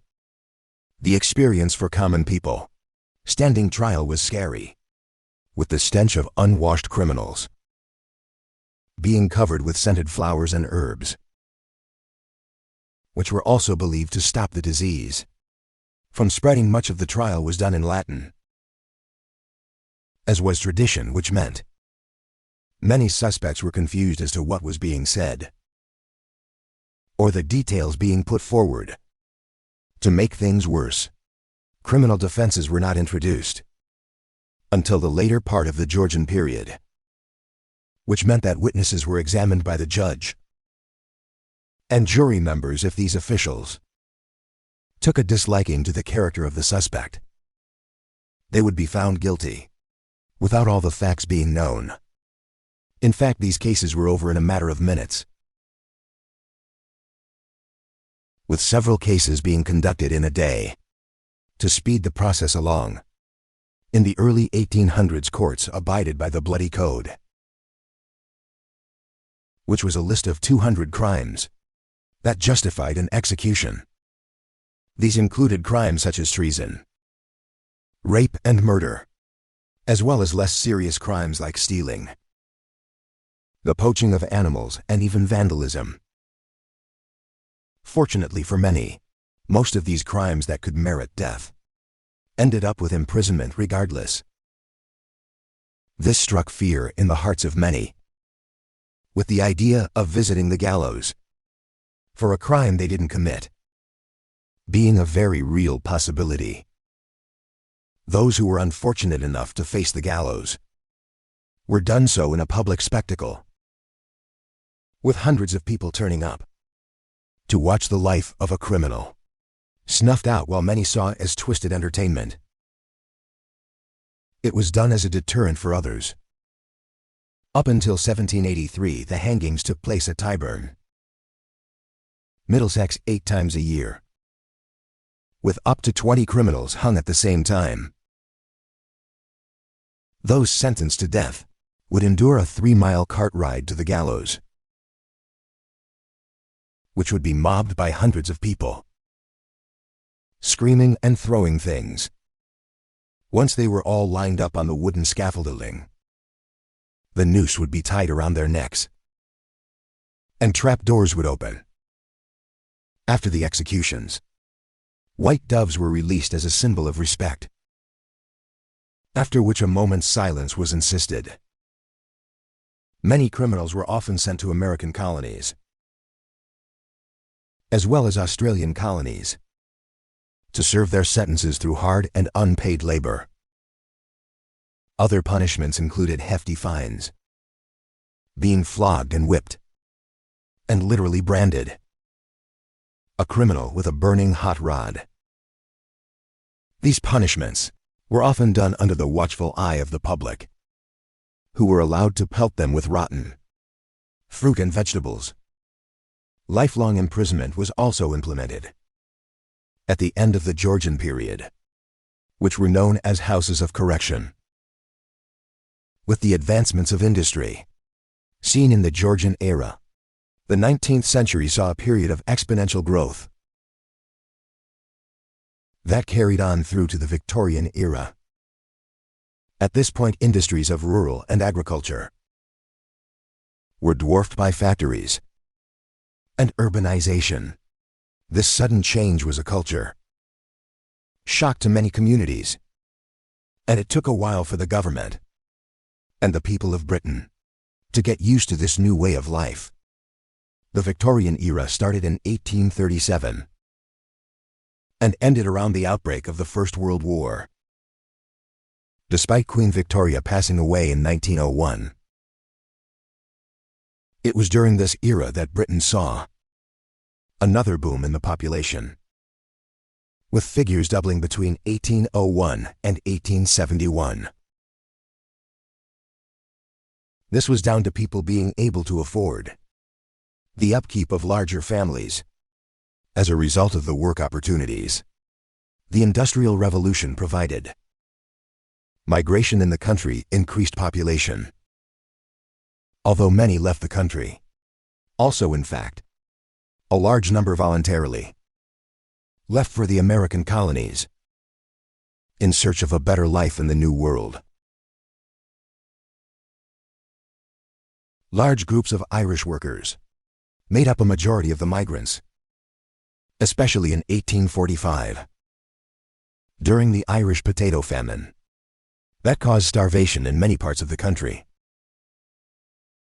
People from Ireland, Scotland, and the English countryside flocked to industrial cities for work, as well as Jews from Europe and Russia. While conditions for working children were awful, a legislation for protecting child and adult workers was passed by Parliament, which was campaigned by Michael Sadler and the Earl of Shaftesbury. This forced safer procedures to be implemented within mines and factories, and also put an end to slavery within the British Empire. Education for children younger than 10 was also made compulsory, which nurtured the prospect of common people taking up more skilled jobs.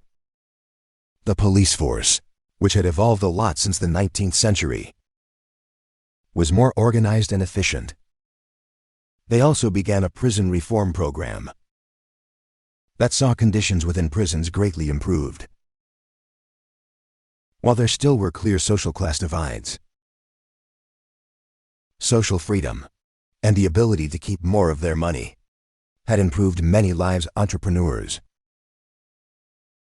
taking advantage of the opportunities within the Victorian era, used their wealth to rise in society, building huge houses and emptying domestic servants to take care of the household.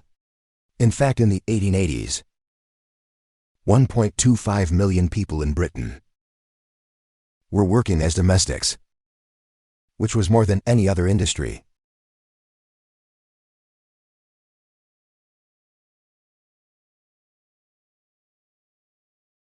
This was the first time that the hierarchy wasn't governed by royalty or lordship, which ushered in a new era of social change.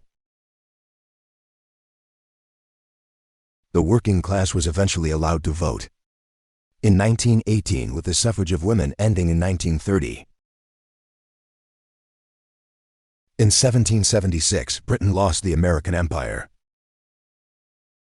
after America declared independence during the American Revolutionary War, which resulted in the empire turning its sights to India instead. Throughout the Victorian era, the expansion into other countries continued, which opened up more trade routes and prompted more conflicts. In 1851, the Great Exhibition presented industrial and technological wonders to the world. At this point, the British Empire was the leader of trading and military strength, making it a force to be reckoned with. In fact, the British Empire held so many territories that the sun never set upon the empire. referencing how far their control reached. It was during the Victorian period that leisure really boomed, with religious holidays, seaside vacations, museums, theaters, sports and music halls hitting peak popularity. With better education and opportunities, middle-class members of society could now become skilled laborers for the poor. However, circumstances were just as bad as those seen centuries before. The houses of the middle class evolved during this period, with iron cooking ranges appearing in most homes. These ovens not only cooked food more efficiently than before, but also heated tanks that provided hot water. Gas-powered geysers also sent hot water from the tanks to the bathroom, which eliminated the need for a maid to carry buckets of heated water up the stairs. The coffee shops that were once a hub for the affluent and politically minded had been replaced with offices that communicated with others through the revolutionary telegraph system. This allowed Britain to trade with the entire world, which was only improved further in 1877 with the invention of the telephone. The English scientist and inventor Henry Fox Talbot invented the first photographs in 1834, which were known as sun pictures. These became wildly popular and were sold as cartes de visite, very small photographs that were often given to people as visiting cards. Among the most popular subjects distributed was Queen Victoria and her children, which was the first time most people had seen their queen outside of officially painted portraits. At the Great Exhibition, George Jennings presented his state-of-the-art lavatories, which he called halting stations. This invention proved to be more sanitary than people relieving themselves in secluded corners of the street, which led to public lavatories being erected. In 1852, a men's room was built in Fleet Street, with a woman's lavatory being built in the Strand. It was Thomas Crapper who developed the flush aspect of the lavatory and also invented the U-bend. Many believe that the word for bodily waste came from Thomas Crapper's name, although the word crap actually came from the Dutch word krappen, which means to separate, and the Old French word crap, which means waste or rejected matter. Because cotton needs to be produced in a humid environment, many manufacturers established their factories in Manchester because of the volume of the rain the city gets. Unfortunately, the factories were still full of dust and cotton fibers in the air, which resulted in many workers suffering from breathing illnesses. The large machines in these factories also posed a risk, with many of them not having any form of safety protocols or guards. This led to several cases of women being scalped after their hair got caught, as well as hands, feet, fingers, and arms being caught and crushed in the moving parts. Children were often sent into or beneath the machines to clear blockages or replace intricate parts, which also ended in terrible accidents.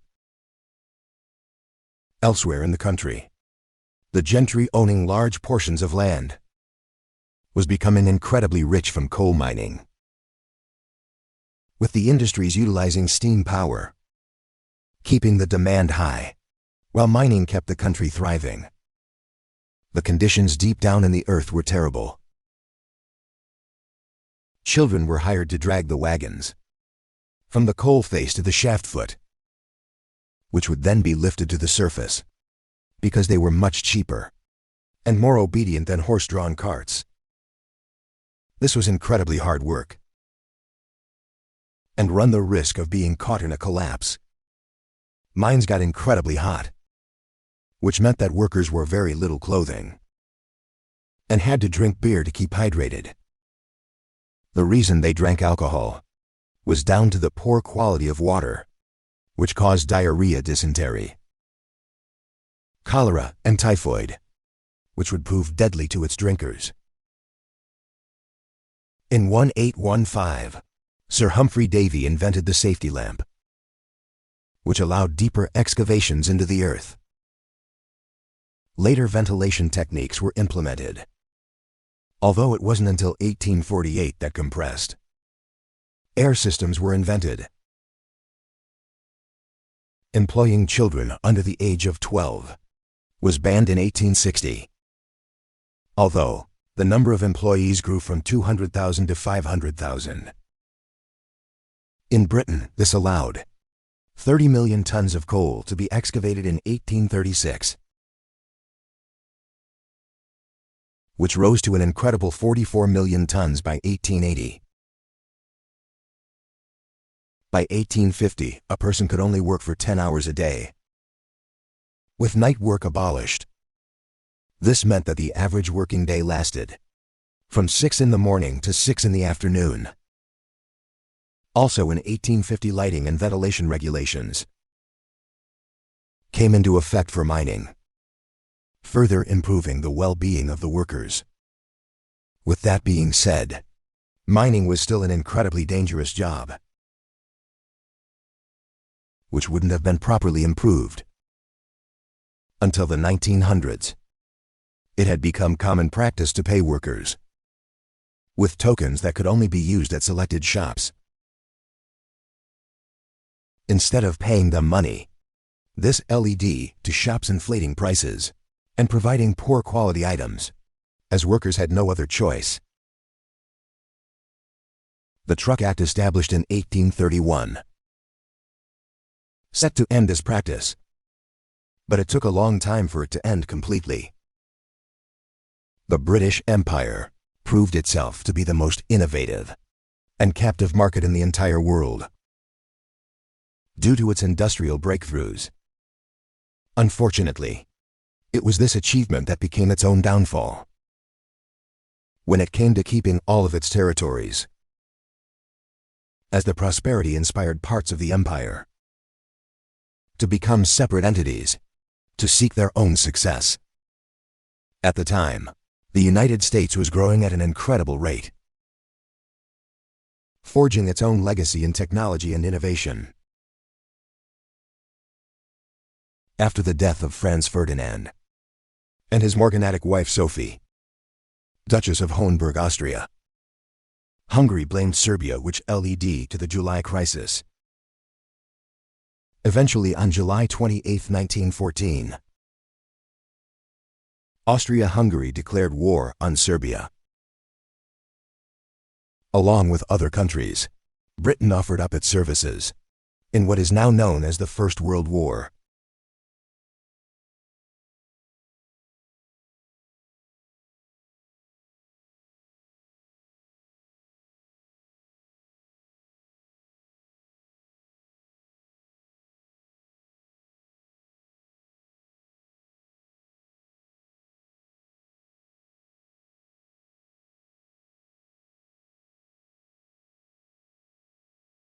This explosive period ushered in the modern age, where the focus shifted from the monarchy and industrial revolution and to the development of weaponry and strategic warfare that took the lives of millions. Due to trench warfare, the country saw unprecedented levels of death. By the time the fighting came to an end, 16 million lives, both soldiers and civilians, were lost at this point. Britain was dependent on its industry and agriculture sectors. Industry shifted their production to supplying munitions for the war effort, with many forced to by the government. Agriculture supplied food to the country, as stocks being imported to the country became limited due to the threat of the enemy. While young men were enlisted in the army, women had to go work in factories, making bullets and uniforms, as well as working on farms. Women also worked in nursing and caring roles, as the casualties took their toll on resources. While it was those on the front line that fought for victory, it would not have been possible without the efforts of those back home in Britain. At the start of the war, miners were told not to join the army, as they needed to provide coal for the war effort. As the conflict raged on, however, miners were drafted as tunnelers, who were tasked with the dangerous job of digging tunnels to set explosives beneath enemy trenches, as well as placing landmines on the battlefield. The Germans were far more prepared for the war, which gave them a massive advantage in trench warfare. While there was a focus on drafting experienced miners, there was not enough to fill the quota, which led to civilians being trained as miners and sent to war eventually. The British were more skilled at tunneling than the Germans, with many miners enlisted in the army. There was a shortage of coal in October 1916, which led to the supply being rationed per household. Those who refused to enlist in the army were forced to become miners instead, to help maximize the coal supply. Many people working in agriculture were enlisted in the army, which greatly affected the industry, because boats were blocking imports coming into the country. Farm work was crucial. This work was only made more difficult, as blacksmiths and plowmen were taken from farms to fight, making it incredibly difficult to replace them. In order to replace the male farm workers, the Women's Land Army was established, which sent 260,000 women to farms to help agriculture work continue, while the war ended on November 11, 1918. Sadly, this wasn't the last time Britain saw war and mass death.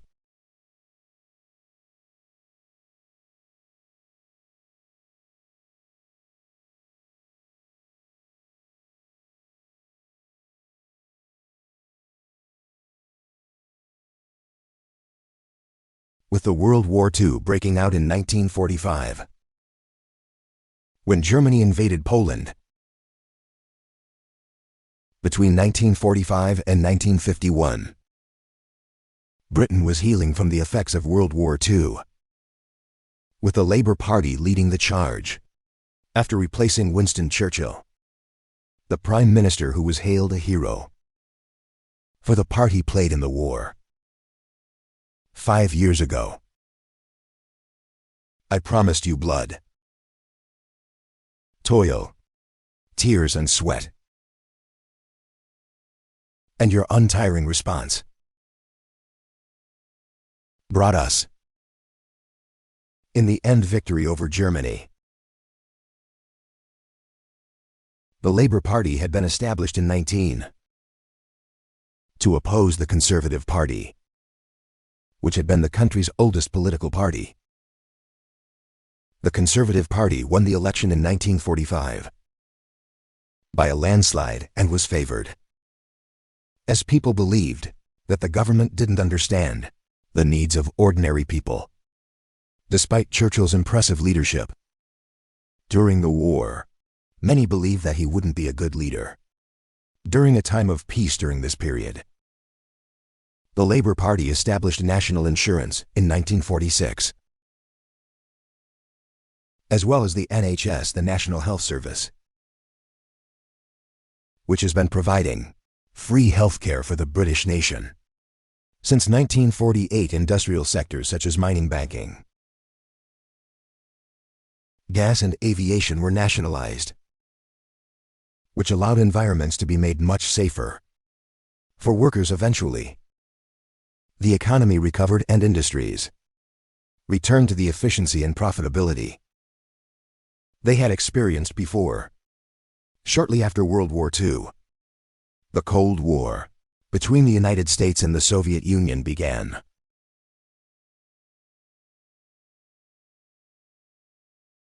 in order to bolster the forces of their allies. The Foreign Secretary, Ernest Bevin, offered written support to the United States. Britain also participated in the Korean War in 1950. On the side of South Korea, alongside America, Britain later became an original member of NATO, the North Atlantic Treaty Organization. In 1949, this treaty was established with the United States and other European nations in order to protect them from the Soviet Union, who were developing nuclear warfare. In 1947, India successfully achieved independence, taking the jewel of the British crown away.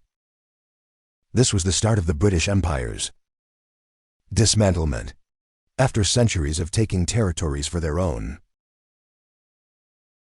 Between 1950 and 2000, Britain changed in many ways. Immigration increased. Class division had completely ended, and the welfare state was established. With the loss of many colonies and territories, Britain joined a union with Europe. The manufacturing industries that made the country thrive shifted to providing services and relying on imports, rather than producing them within the country.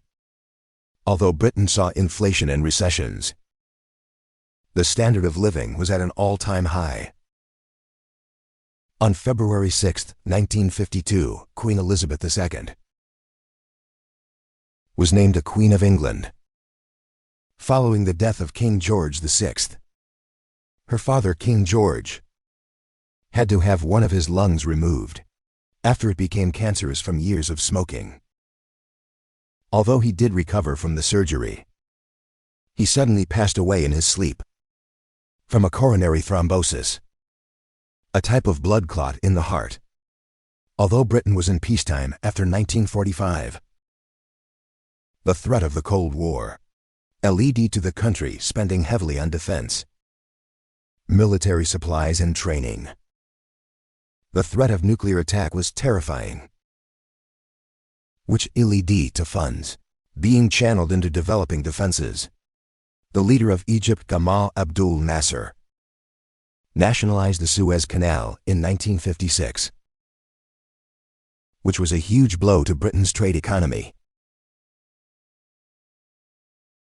In response, Britain, France and Israel decided to invade Egypt in order to govern the Suez Canal network. This was met with a lot of criticism from the United States and other countries, including the Soviet Union. This opposition led to the United Kingdom withdrawing from the invasion, as the United States and the United Nations put a lot of pressure on them. This resulted in the value of the pound dropping, as international investors withdrew their interest in assets. This led to a financial crisis that proved that Britain needed to rely on allies when it came to military strategy. Following the two world wars, the 1960s brought a new age of liberation and expression, with the culture shifting to new art, experimental music, and creative fashion. This period of anti-conservatism moved away from traditional institutions and practices, further diminishing the class divide. The country also went through a period of reform, which tackled issues such as abortion, divorce, sexual orientation, and racial discrimination, subjects that were taboo up until this point. Unfortunately, this period also saw one of the worst economic states the country has ever seen. Britain was spending too much money on their defenses and imports and wasn't investing enough in industry, causing jobs to be lost and profits to fall. In the 1960s, the relationship between the Unionists and Republicans in Northern Ireland broke down, with conflicts breaking out between the two factions. The Unionists wanted to remain within the United Kingdom, while the Republicans fought for independence, as they wanted a united Ireland. In 1969, Britain sent its army into Northern Ireland to quell the conflict, which was met with retaliation from the Irish Republican Army, who violently attacked soldiers. In 1972, 14 Irish Catholics were killed during a march,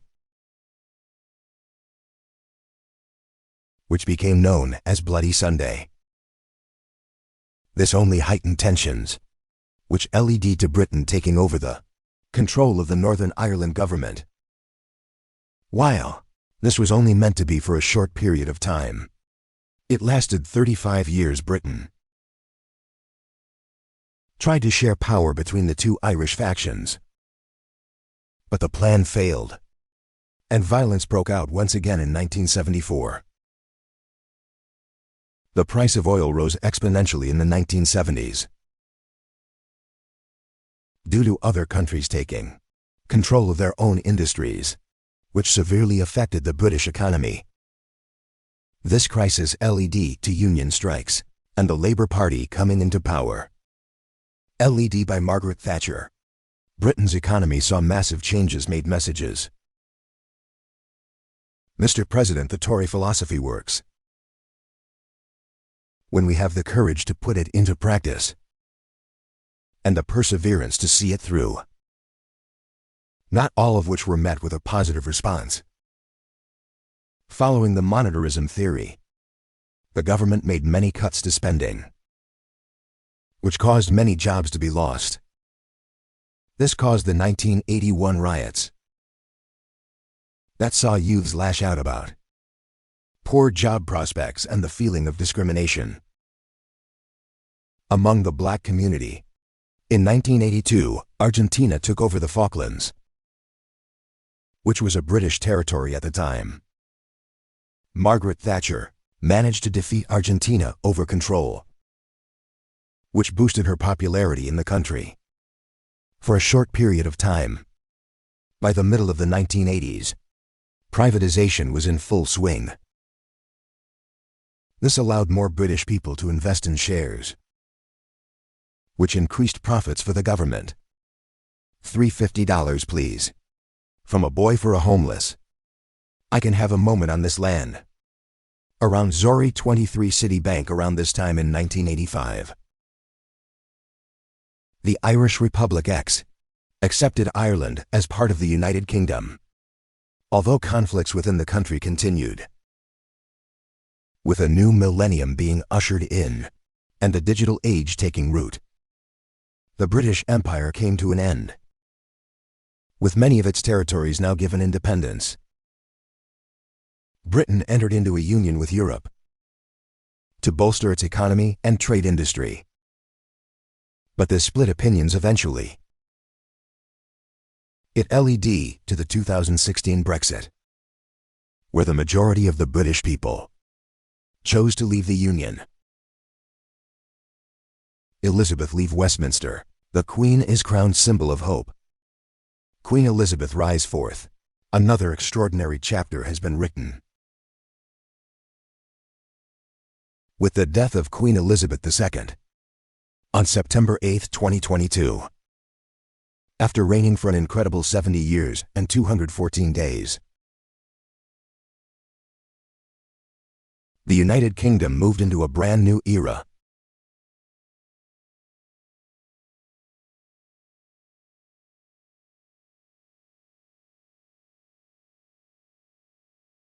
In 2023, the country now faces an energy crisis, while continuing its efforts to deter conflict between Russia and Ukraine. Throughout its incredible history, the United Kingdom has made many integral contributions to the world. From industry to culture. Since World War II, Britain has made a huge impact on culture, literature, film, television, music and theater, which continues to act as an inspiration for many nations. The most significant contribution, however, would be the English language itself, which has become a universal language around the globe, which has brought many cultures, economies, and nations together.